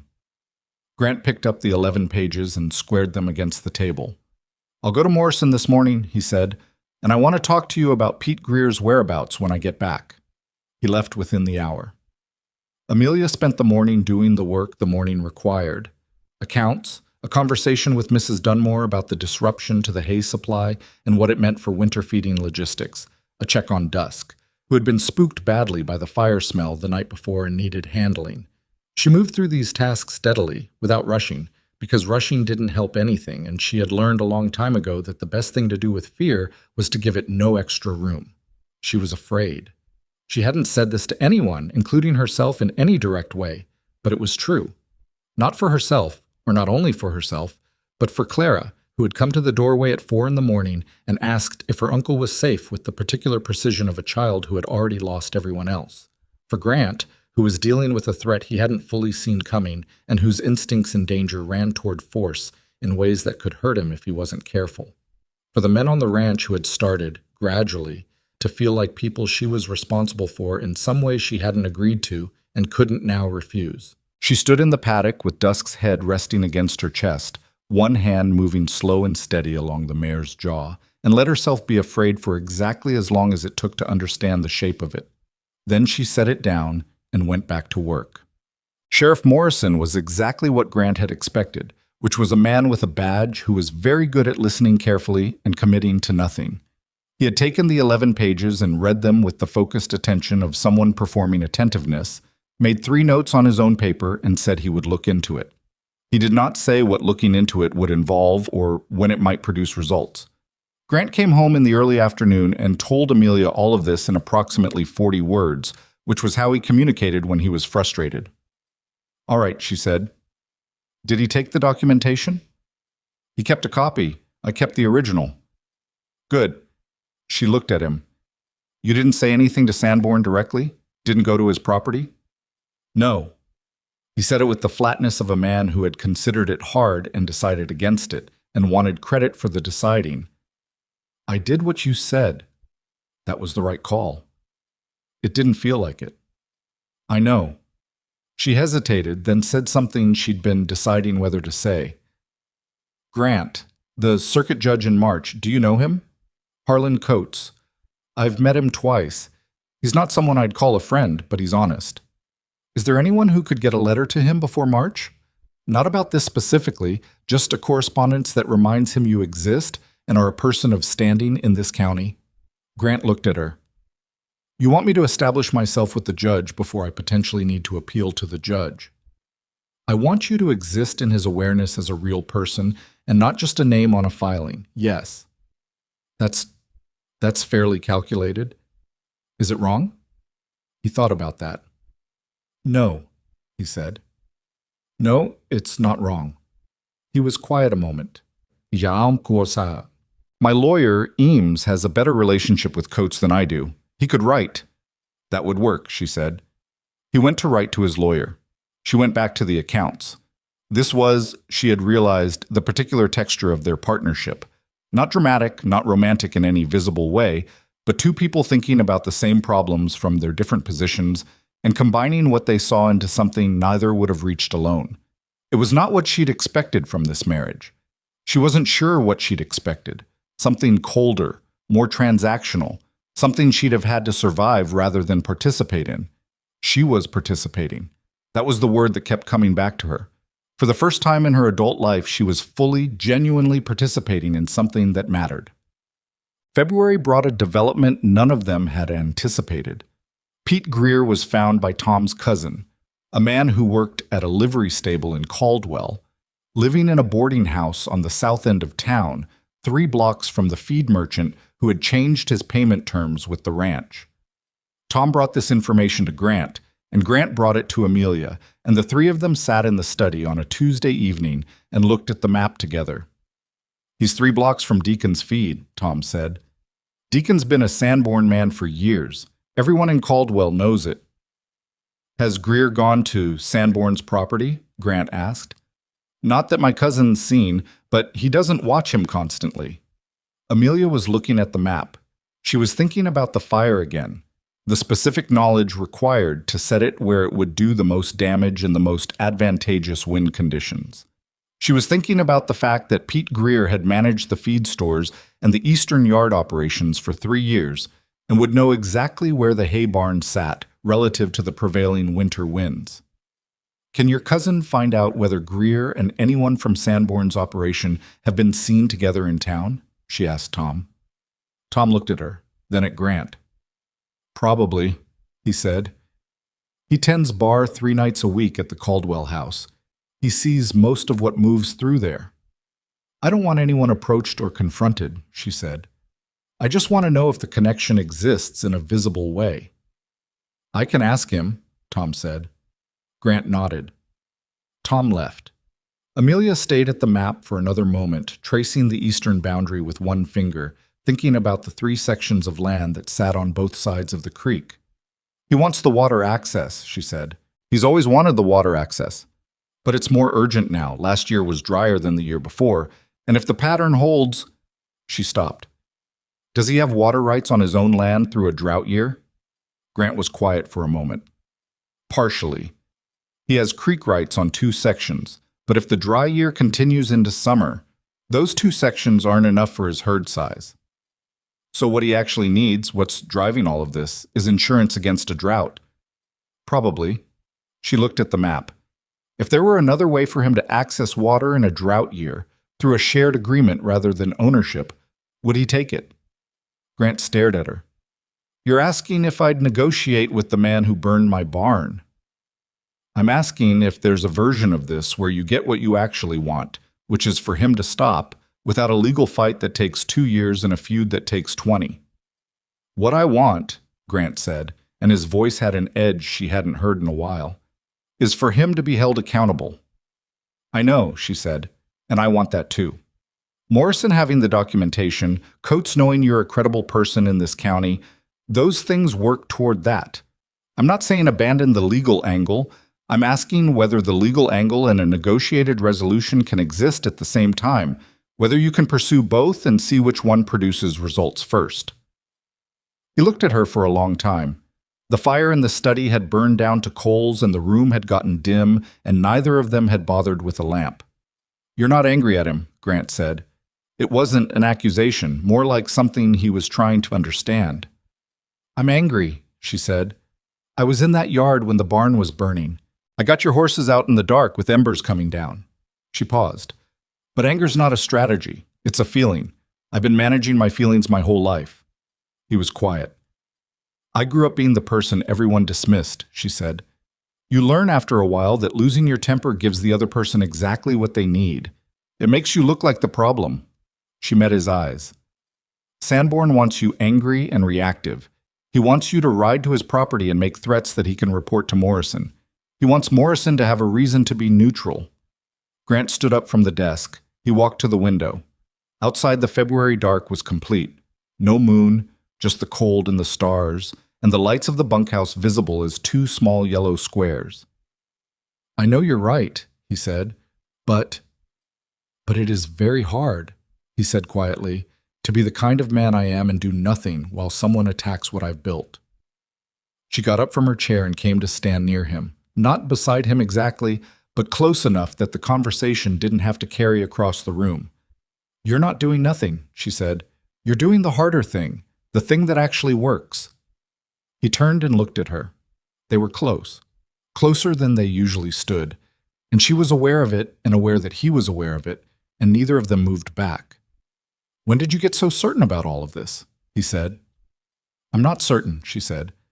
"I'm just willing to think out loud in front of you, which isn't the same thing." Something in his face softened, not dramatically. Grant Whitaker's face didn't do dramatic softening, but something loosened behind his eyes, some held thing releasing. "Amelia," he said. "Yes, I owe you an apology." She hadn't expected that. Of all the things he might have said, that was not in the range she'd been anticipating. "For what?" "For what I thought when you arrived," he said. "What I assumed, that you'd be... I expected someone I'd have to manage, someone who needed handling." He stopped. "I treated the first weeks like a problem I was tolerating, rather than a person I was meeting." She was quiet for a moment. "I knew that," she said finally. "I know you knew. I didn't take it personally." "You should have." "It wouldn't have been useful," she said, and then because that was only partially true. "And I understood it. You didn't ask for this arrangement any more than I did. You were doing what made sense given what you knew at the time." She paused. "I wasn't who you expected." "No," he said. "You were considerably more." She didn't have an answer to that. She was aware of her own heartbeat in a way she wasn't usually aware of it, and she found that mildly irritating. She'd worked hard to be someone who wasn't ambushed by her own feelings, and here they were, ambushing her in his study in the dark. "I should..." she started. "Stay," he said. Not urgently, just clearly. She looked at him. "Not, I don't mean..." He stopped. Started again, which was unusual for him. He was not normally a man who started and stopped. "I mean stay and talk. I'm not ready for this room to be empty." She understood that. She understood it specifically and viscerally. The particular loneliness of a large house at night when you'd been alone inside yourself for too long. She went and got a lamp from the shelf and lit it and sat back down in her chair, and he sat down in his, and they talked. Not about Sanborn, not about strategy, not about any of the practical things that usually structured their conversations. About Eleanor and what the ranch had been like when she was alive. About his father, who had built the first cattle pens by hand and had not been, from Grant's account, a particularly warm man, but had been scrupulously honest and had left his son a foundation to work from. About Amelia's father, who had been warm and optimistic and completely unequipped for the series of catastrophes that had ended him, and how she had loved him anyway, maybe especially for the specific kind of hope he'd carried that the world hadn't managed to talk him out of. At some point, Mrs. Dunmore went past the study door, and Amelia heard her footsteps pause for just a moment before continuing on to bed, and she thought, not without a certain wry awareness, that the housekeeper would have an opinion about this that she would keep entirely to herself. Tom's cousin came through in the third week of February. He'd seen Pete Greer at the Caldwell house on 2 separate nights, both times with a man Tom identified from the description as Wade Cutler, who was Sanborn's head of operations, a position equivalent to Tom's own role at the Whitaker Ranch. The first meeting had lasted 2 hours. The second had been shorter, more purposeful, and it ended with Cutler leaving first and Greer sitting alone for another 20 minutes before he left by the back. This was not proof of arson. It was not proof of anything that would satisfy a judge, but it was a thread, and Amelia had written it into the documentation with the dates and the source and the circumstances, and she had given it to Grant to forward to his lawyer with a note asking whether it combined with what they already had constituted the kind of evidence that warranted a formal inquiry. Eames, the lawyer, wrote back within 10 days. His letter was careful in the way lawyers were careful, which meant it said both less and more than it appeared to. What it said, essentially, was, "Not yet." What it also said, between its careful lines, was, "Keep building this." Grant read the letter and handed it to Amelia without comment. She read it and handed it back. They were in the kitchen, it was morning, and Clara was at the small table with a new book. Not the bird book, a different one. Something about the geography of the Western Territories that Mrs. Abbott had apparently recommended, and she looked up once at their exchange and then went back to her reading. "Keep building," Grant said. "Yes." "How much more do we need?" "I don't know," she said honestly.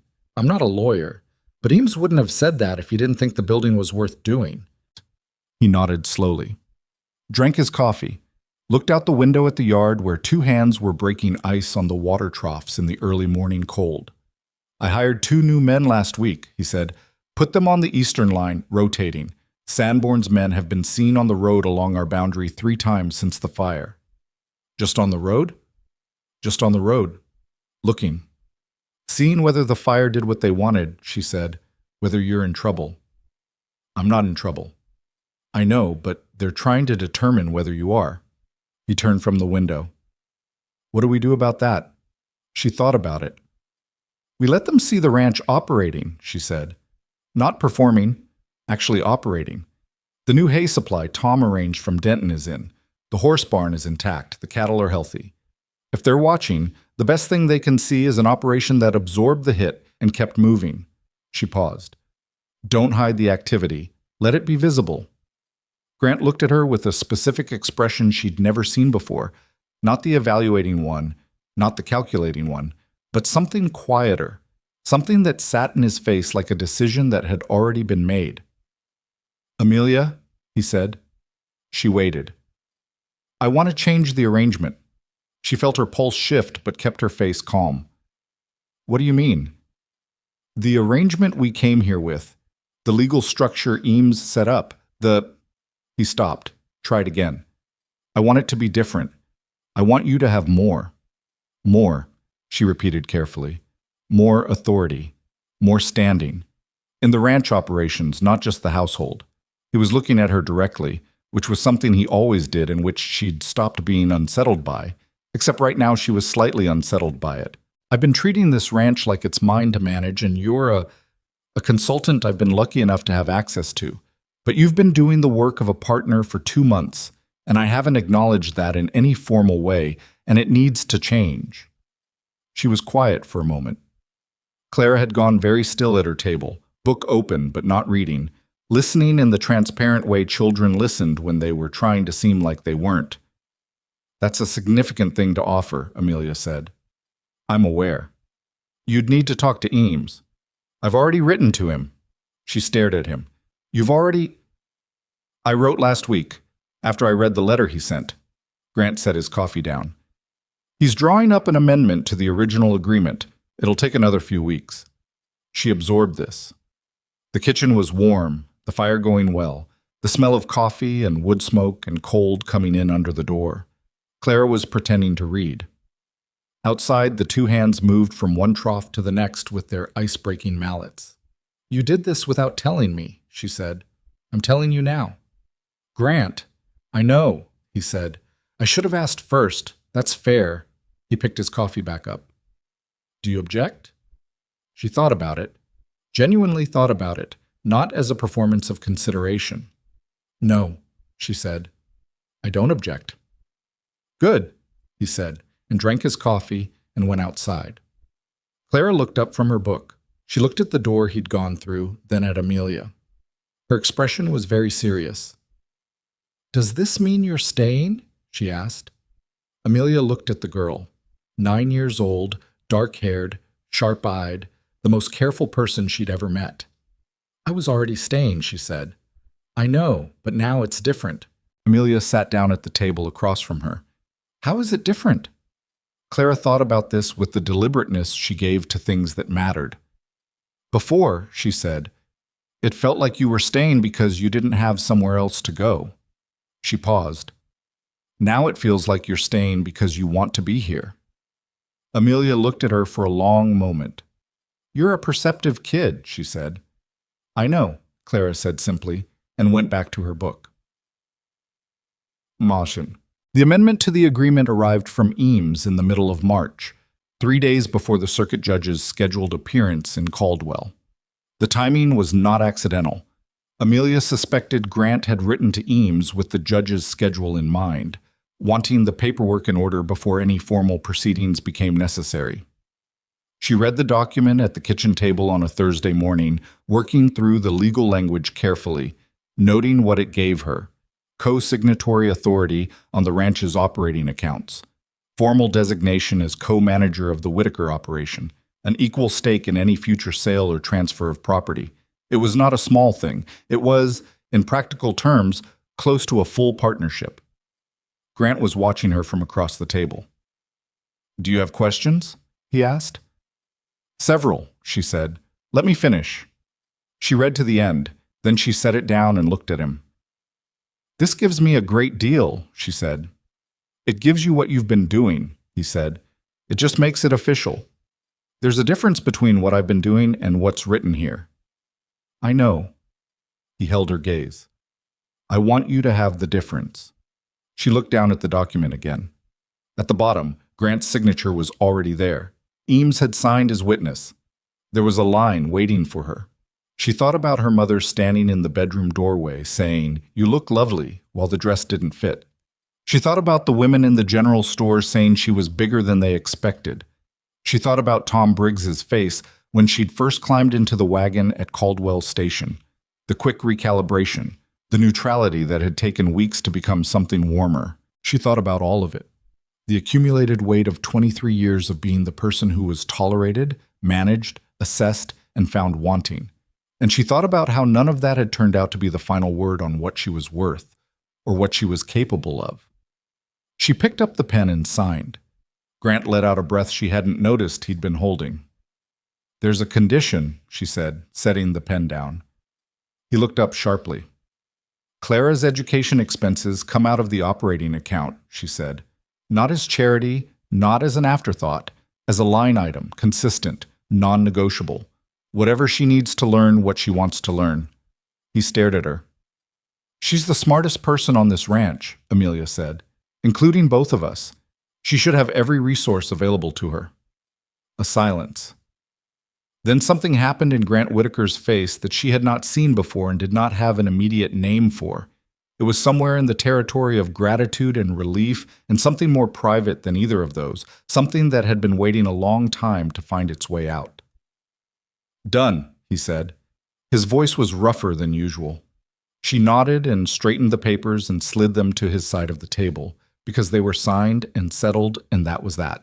Outside, the March wind was lifting the dead grass in long, sweeping movements across the pasture, and 2 of the ranch hands were visible at the fence line, doing something that involved much pointing and discussion, and dusk was in the paddock moving along the fence with the easy, unhurried energy of an animal that had learned it was safe to stop bracing, and the Whitaker Ranch on that particular Thursday morning looked exactly like what it was: a working place, imperfect and functional, built by people who had decided to build something together and had kept deciding that day after day until the decision had become a fact. Amelia got up and refilled her coffee and went to the window and stood there a moment, looking out at all of it. She had not expected to love this place. She had expected to endure it, manage it, make herself useful enough to be kept. She had not accounted for the possibility that it would become hers in the way that things became yours, not through ownership but through care, through all the mornings and all the problems and all the small true things you did because they mattered to people you'd come to care about. She was still standing there when Grant came to stand beside her, not close enough to touch, just beside her, looking out at the same pasture, the same sky, the same working world they had both, in their different ways and for their different reasons, decided to fight for. "The judge arrives Thursday," he said. "I know. Eames thinks we have enough, with the new information from Caldwell, to request a formal inquiry." "Then we request it," she said. They stood there for another moment.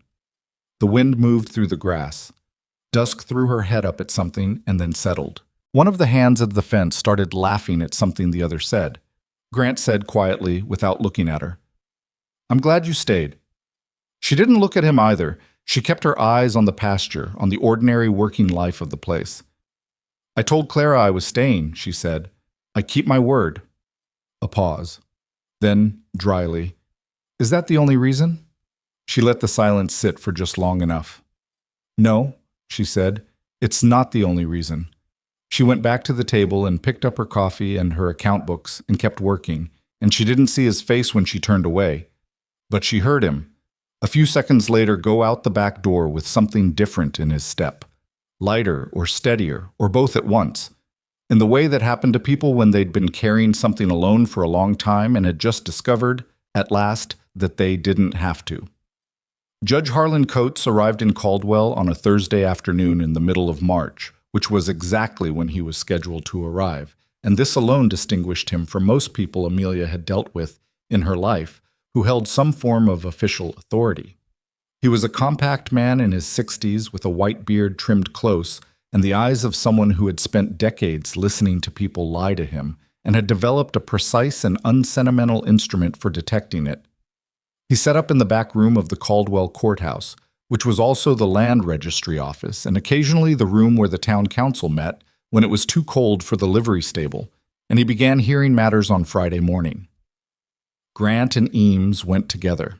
Amelia did not go, because it was not the kind of proceeding that called for her presence, and because she understood, had always understood, that there were forms of authority she worked through rather than inside of. She stayed at the ranch and managed the morning and tried not to spend too much of it watching the road. Tom found her in the feed barn at 10 o'clock. He didn't say anything, just came in and picked up a task nearby, which was his way of keeping her company without making a production of it. She had come to appreciate this quality in him considerably over the past months.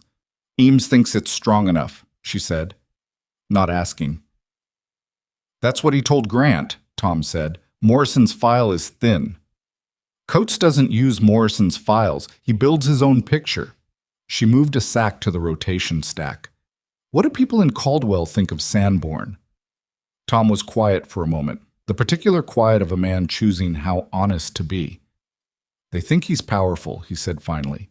"They think crossing him is expensive." "That's not the same as liking him." "No, it's not." She thought about that. "The tradespeople who changed their terms with us in November, Deacon's Feed and the other one, the lumber merchant. Have either of them shifted back?" "Deacon sent a note last week about resuming normal terms." "Interesting timing," she said, "right before Coates arrives." Tom looked at her. "You think Deacon's distancing himself from Sanborn?" "I think Deacon's a man who reads which direction things are moving and positions himself accordingly." She lifted another sack, "which means he's seen something that makes him think Sanborn's direction is about to change." Tom was quiet for a long moment. Then he said, "She's good, that wife of his," to no one in particular, in the tone of a man confirming something to himself he'd been uncertain about for a while. Amelia didn't respond to that, but she did not smile either. "Yeah." Grant came back in the late afternoon with Eames, and they sat in the study, and what Grant told her was this. Judge Coates had reviewed the documentation, heard Eames's presentation, asked 12 questions that Eames described as sharp and specific and nothing like the questions Morrison asked, and at the end had said he would summon Sanborn for a formal hearing the following Tuesday. He had also, without being asked, sent a deputy to locate Pete Greer, whose continued presence in Caldwell had apparently been noted in sources Coates had beyond the ones they'd provided. "He already knew some of it," Grant said. He sounded mildly stunned. "Before we walked in, he'd heard things." "Judges who travel circuits hear a great deal," Amelia said. That's the point of the circuit. They accumulate information across territories. Eames said he's been watching Sanborn's land dealings for 2 years. Apparently, the water rights situation on Sanborn's property is part of a larger pattern. He's been pressuring smaller operations along the creek to sell, and 2 of them did, and Coates thinks some of those sales were coerced. She absorbed this. So we're not the first. We're the first who had documentation. She thought about the 11 pages she'd written in the early hours of the morning after the fire, her hand moving steadily across the paper while Grant studied his map beside her. She thought about how ordinary it had felt at the time. Just doing what needed to be done, recording what she'd seen in the order she'd seen it, because a clear record was always better than a cloudy memory, and she'd understood that since she was 17 and doing the books for her father's farm. Tuesday, she said. Tuesday, Grant confirmed. Grant, what does Eames think will happen? He thinks, at minimum, Sanborn faces a formal censure and a requirement to provide evidence regarding his whereabouts on the night of the fire. He thinks, if Coates finds Greer and Greer talks, and Greer is not, from everything we know, a man with strong loyalties, there's a real possibility of criminal charges. And the water rights situation? That's a separate matter. Coates is looking at it separately. It won't be resolved Tuesday. He paused. It might not be resolved this year. But it'll be on the record. It'll be on the record, he agreed. She nodded. That was enough. That was, in fact, more than she'd let herself fully hope for when she'd started writing things down in January, though she hadn't said so to anyone. She had learned not to say what she was hoping for until she could see whether the hope was justified, because hope stated too early became a pressure that distorted your thinking. Grant was watching her with the expression she'd come to know best, the quiet one, the one that had replaced all the earlier assessment and calculation, the one that was just him looking at her without an agenda. You're not excited, he said. I'm relieved, she said. There's a difference. What's the difference? She thought about how to say it. Excited would mean I expected this to be easy. Relief means I knew it might not work, and it's working, and that matters. She looked at her hands on the desk. I've been managing my expectations since January. It's tiring. I'm glad I can set that down now.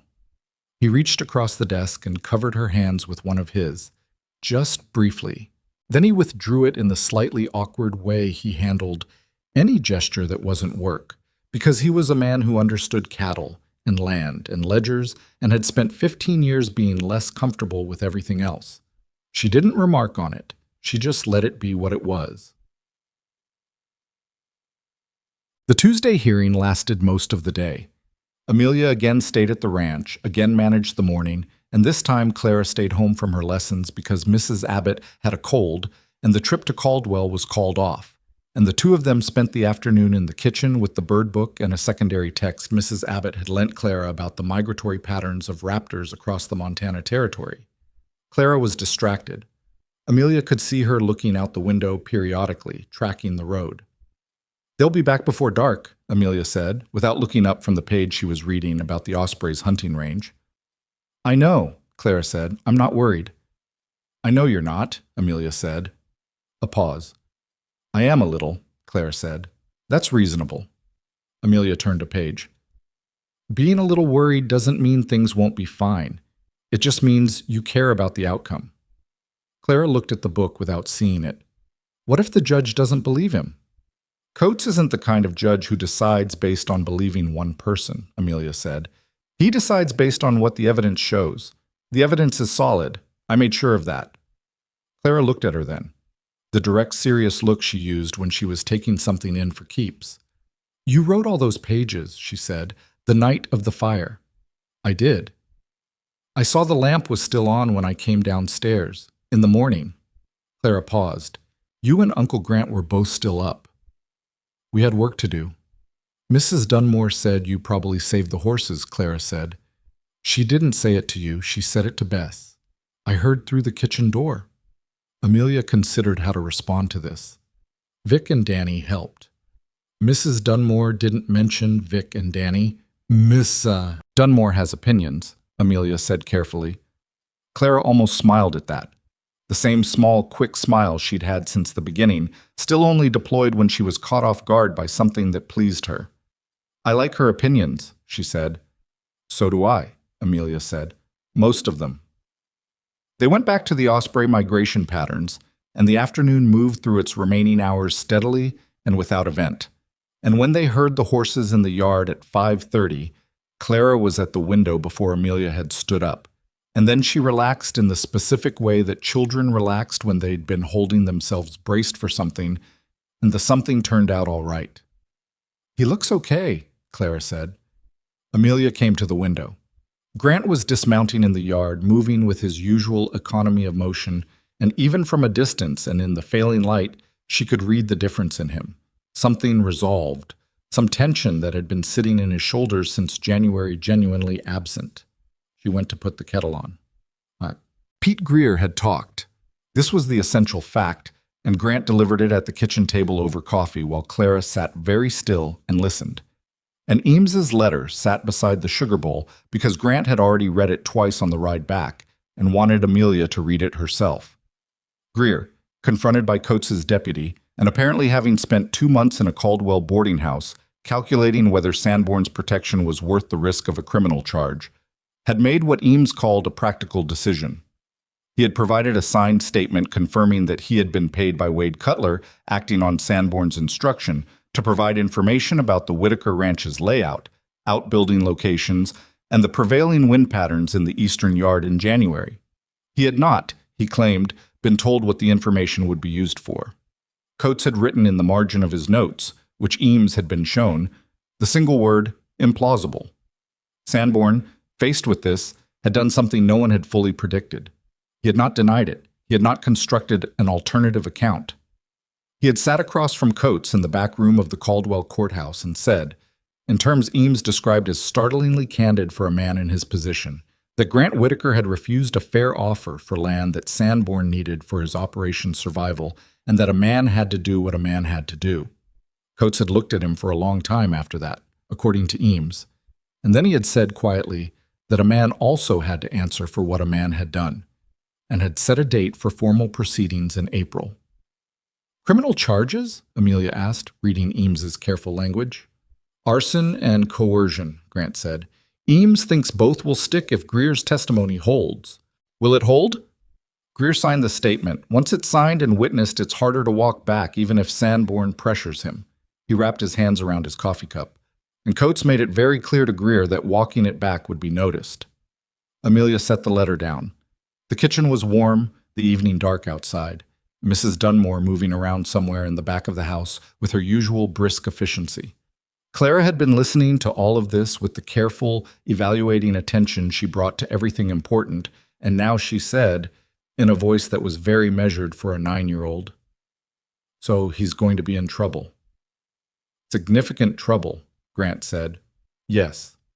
Clara nodded once, the way she nodded when she was filing something away rather than reacting to it. "Good," she said, and picked up her book. Grant looked at Amelia. Amelia looked at her coffee. She was aware of something unwinding in her chest. Not dramatically, not with any of the relief she'd anticipated feeling, but quietly, the way tight things unwound when you finally let them, when the holding on was no longer necessary and you could just set it down. She thought about the night of the fire, the orange glow against the January dark, the cold air and the smell of burning, Dusk's eyes white with fear, her own hands moving in the dark bunkhouse, because there was no time to wait for someone else to move. She thought about how ordinary it had felt in the moment. Not brave, not dramatic, just necessary. This was the thing nobody told you about doing hard things. They didn't feel heroic while you were doing them.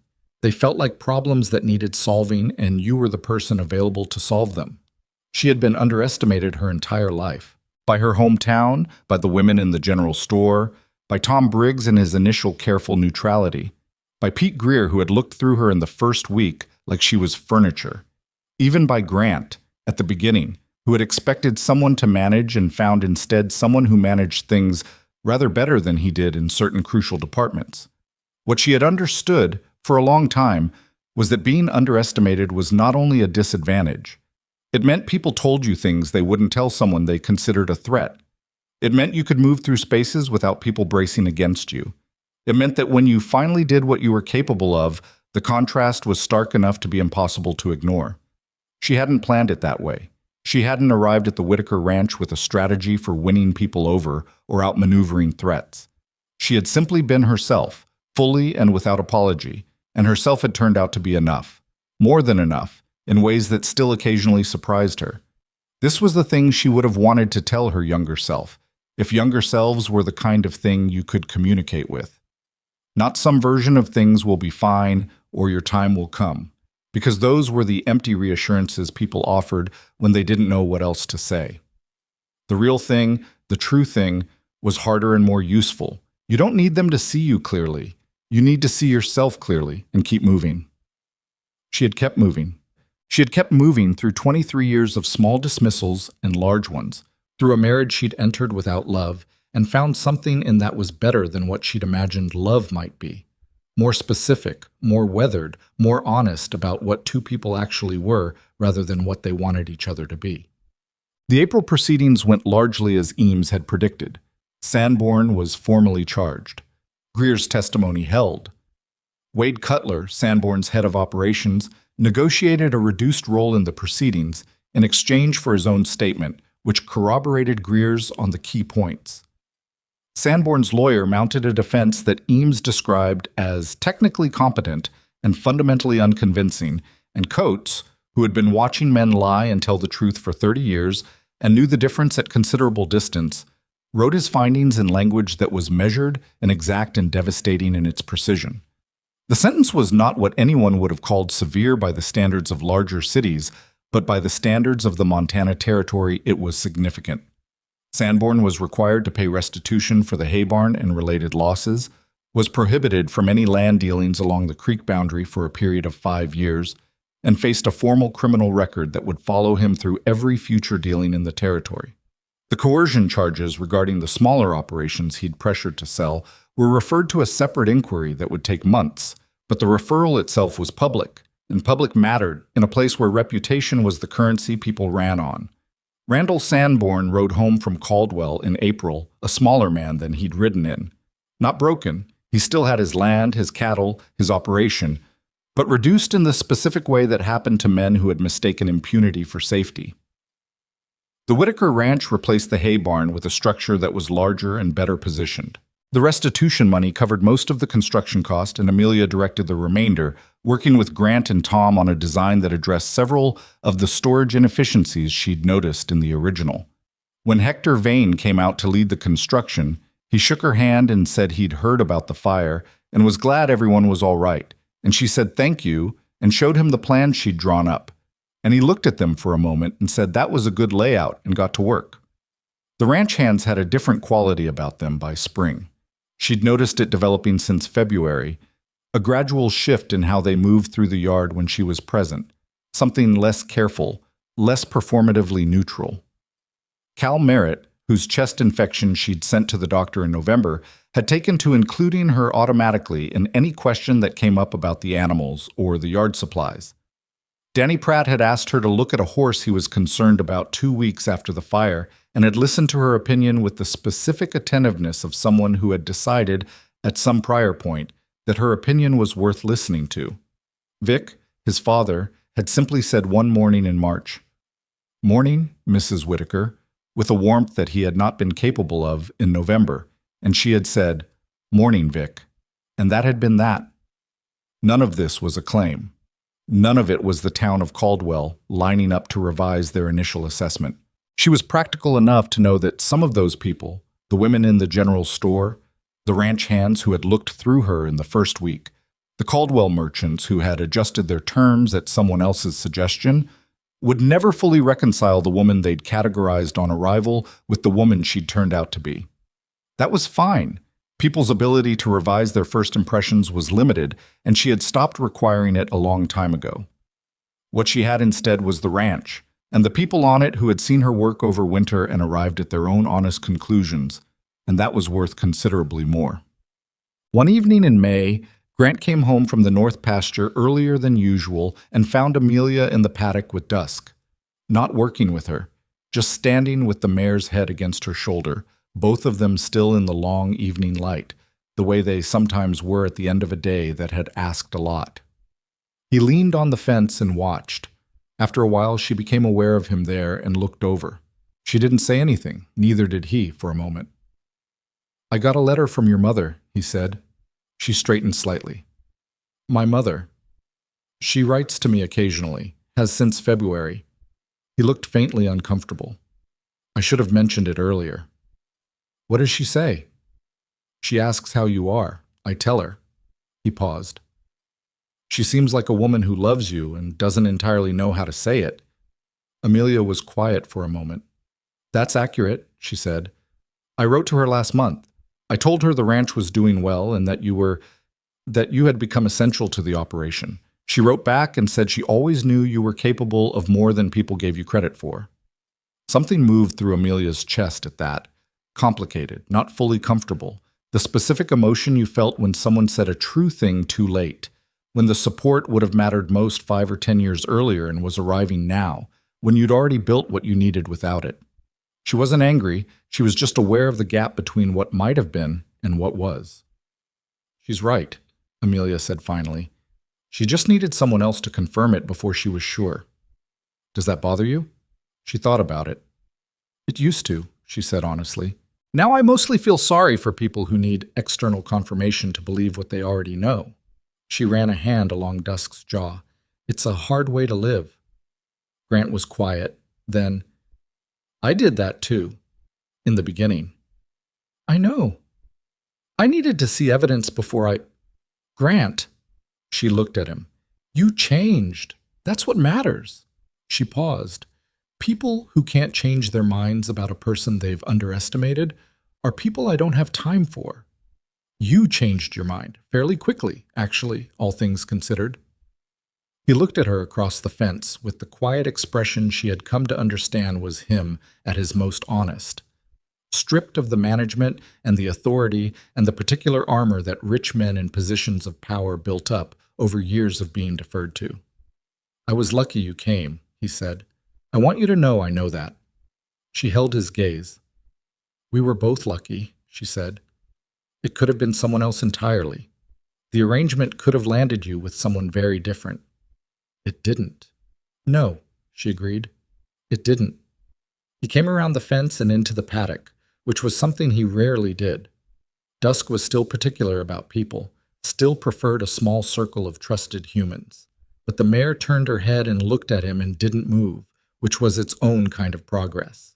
He stood beside Amelia in the paddock in the May evening, and they were quiet together, and it was the kind of quiet that had weight to it, the kind that meant something. After a while he said, "Clara wants to write to the university in Missoula about whether they'd accept a student her age for correspondence courses, in 3 or 4 years when she's ready." Amelia looked at him. "She told you that?" "This morning, at breakfast." He paused. "She talked for 20 minutes straight. I wasn't entirely sure what to do with it." "You listen," Amelia said. "That's what to do with it." "I told her to write the letter and we'd send it," he said. "Was that right?" "That was exactly right," she said. He exhaled. "I still don't— I'm better at this than I was, but I still feel like I'm guessing half the time." "Everyone's guessing," she said. "The difference is whether you're paying attention while you guess." He looked at her, and she knew this look too, had known it for months now, the one that was not assessment and not calculation and not the careful neutrality of a man protecting himself from disappointment, the one that was just him, without all the rest of it. "Amelia," he said. "Yes." "I love you." She had known, on some level, that this was the direction things had been moving. She had known it since the night in the study after the fire, maybe earlier, maybe since the evening she'd sat in the parlor mending Mrs. Dunmore's pile while he'd stayed by the fire and told her he was glad she was there. She had known it, and she had kept it at arm's length the way she kept most things she wasn't certain of yet, because she had learned through a long, specific education that certainty mattered, that naming a thing too early could break it. But he had named it, and she looked at his face in the May evening light, tired and honest and real, a man who was imperfect in exact and specific ways she had come to know thoroughly and to respect, And she felt something settle in her the way things settled when they finally reached the place they'd been moving toward all along. "I know," she said. "I love you too." He didn't do anything dramatic with that. He was not a dramatic man. He just nodded once, like she'd confirmed something he'd needed confirmed, and then he looked back out at the pasture where the last of the day was going gold across the grass. They stood there together until the light went. The years that followed were not perfect. Amelia had known they wouldn't be, had never wanted perfect, which was fortunate because the Whitaker Ranch in the last years of the 19th century was not a place that offered perfection. There were hard winters and dry summers, cattle prices that fell without warning and rose again slowly, the ongoing complications of a legal case against Sanborn that moved through its various stages with the particular lumbering pace of territory justice and was not fully resolved until 1888.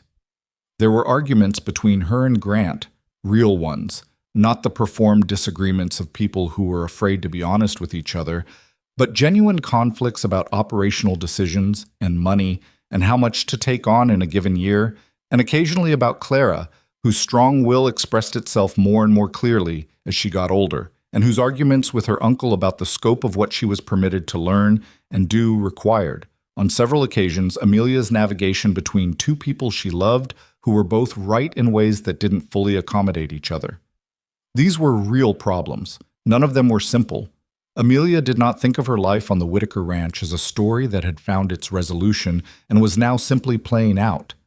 It was a life, which meant it was ongoing and complicated and required her full attention in ways that didn't diminish with familiarity.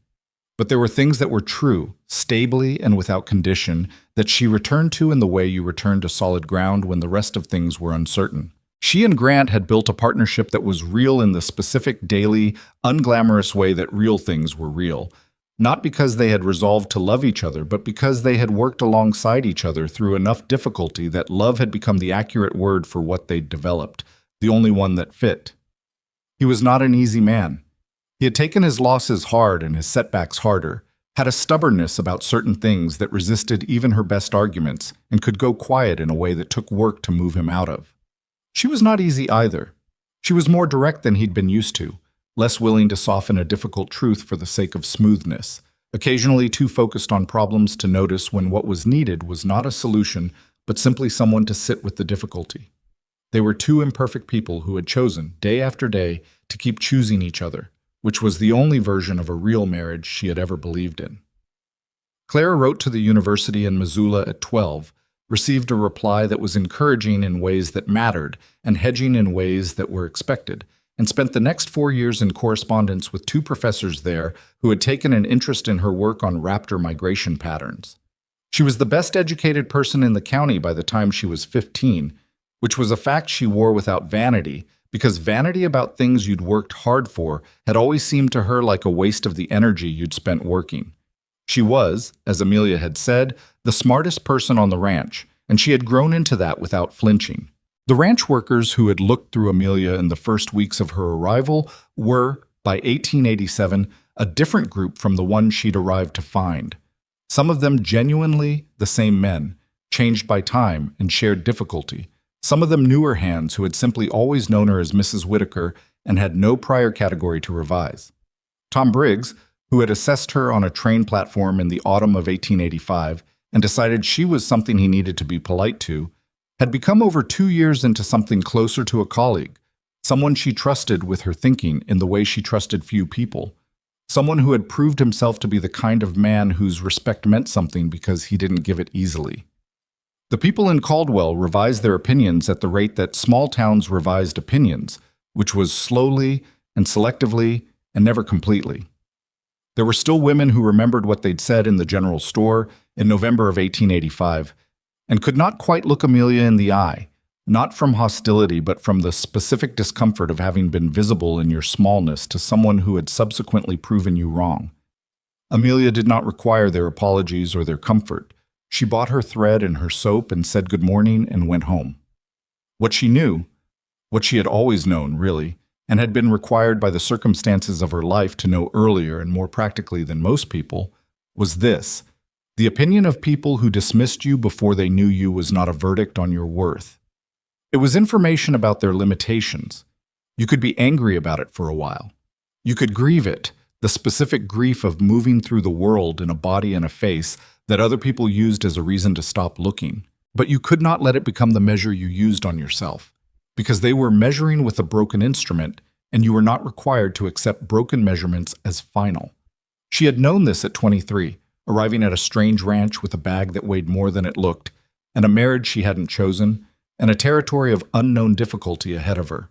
She had known it in a way that was more like a survival skill than a philosophy. Not elegant, not inspirational, just true and necessary and hard-won. What she had not known, at 23, was how much could be built on that foundation. How much real and specific good could be made from a life that nobody had expected to amount to much. How a woman who was supposed to be grateful for being chosen could discover over time that she had never needed their choosing, that the life she'd built was hers in every way that mattered, not because someone had granted it to her, but because she had worked for it and stayed present for it and refused, at every point where it would have been easier to shrink, to be smaller than she was. The Whitaker Ranch in the summer of 1888 was a different place from the one she had arrived at in the autumn of 1885. It was larger, more efficiently run, more humane in the small ways that made a workplace somewhere people wanted to be. The hay barn was better than the one that had burned. The horses were well handled, the books were clean and the accounts were current, and the tradespeople in Caldwell dealt with the operation on terms that were fair to both sides. Grant was at the fence line on a July evening, watching the cattle come in from the south pasture when Amelia came to stand beside him. She was 31, and the Montana sun had put something in her face that hadn't been there before. Not age exactly, not hardship, but a quality of settledness, of someone who knew what ground they were standing on. "Tom says the South herd is looking good," she said. "I saw," he said. "They put on weight well this year." They stood and watched the cattle move. The light was going long and golden the way it went in July, the sky enormous, the grass pale and dry and rustling. "Clara got another letter from Missoula," Amelia said. "Professor Hendricks. He's proposing a formal research collaboration." Grant was quiet for a moment. She could see him working with what that meant. His niece, 9 years old in a nightgown in the doorway of his study on the night of the fire, now 15, and the research interest of a university professor. "What does she want to do?" he asked. "Accept it," Amelia said. "Obviously." He exhaled something that wasn't quite a laugh but was in the neighborhood. "Obviously," he agreed. The last of the cattle came through the gate, and Vic Pratt swung it shut behind them and lifted a hand toward Grant and Amelia, and they lifted hands back. The evening moved on the way evenings moved, slowly and without permission, the sky going from gold to pink to the first pale suggestion of blue that came before the dark. "Do you ever think about going back?" Grant asked. He asked it simply, not anxiously, the question of a man who was secure enough in the present to be able to ask it without fear. "To Harlow Creek?" "To before," he said, "before all of this." She thought about it honestly, which was the only way she thought about things. She thought about the cracked mirror and the dress that didn't fit, and the train ride through Wyoming into a country that had not been built for her. She thought about what she'd been, and what she'd carried, and what she'd done with it. "No," she said. "Not once." He looked at her. She looked back at him, at the face she had come to know the way you knew the land you'd worked, every specific variation of it, the moods and the seasons and the parts that were difficult, all of it familiar and none of it taken for granted. "Good," he said. They stood at the fence in the July evening as the light went, and the ranch settled into its nighttime rhythms around them. The sound of cattle, the distant voice of one of the hands at the bunkhouse, somewhere further off a hawk calling once and then going silent. And neither of them spoke for a while because there was nothing that needed saying that hadn't already been said, or that couldn't wait for tomorrow, when they would wake up on this land they'd built together and begin again the ordinary, difficult, irreplaceable work of a life that belonged to both of them. That was enough. It was, in fact, everything.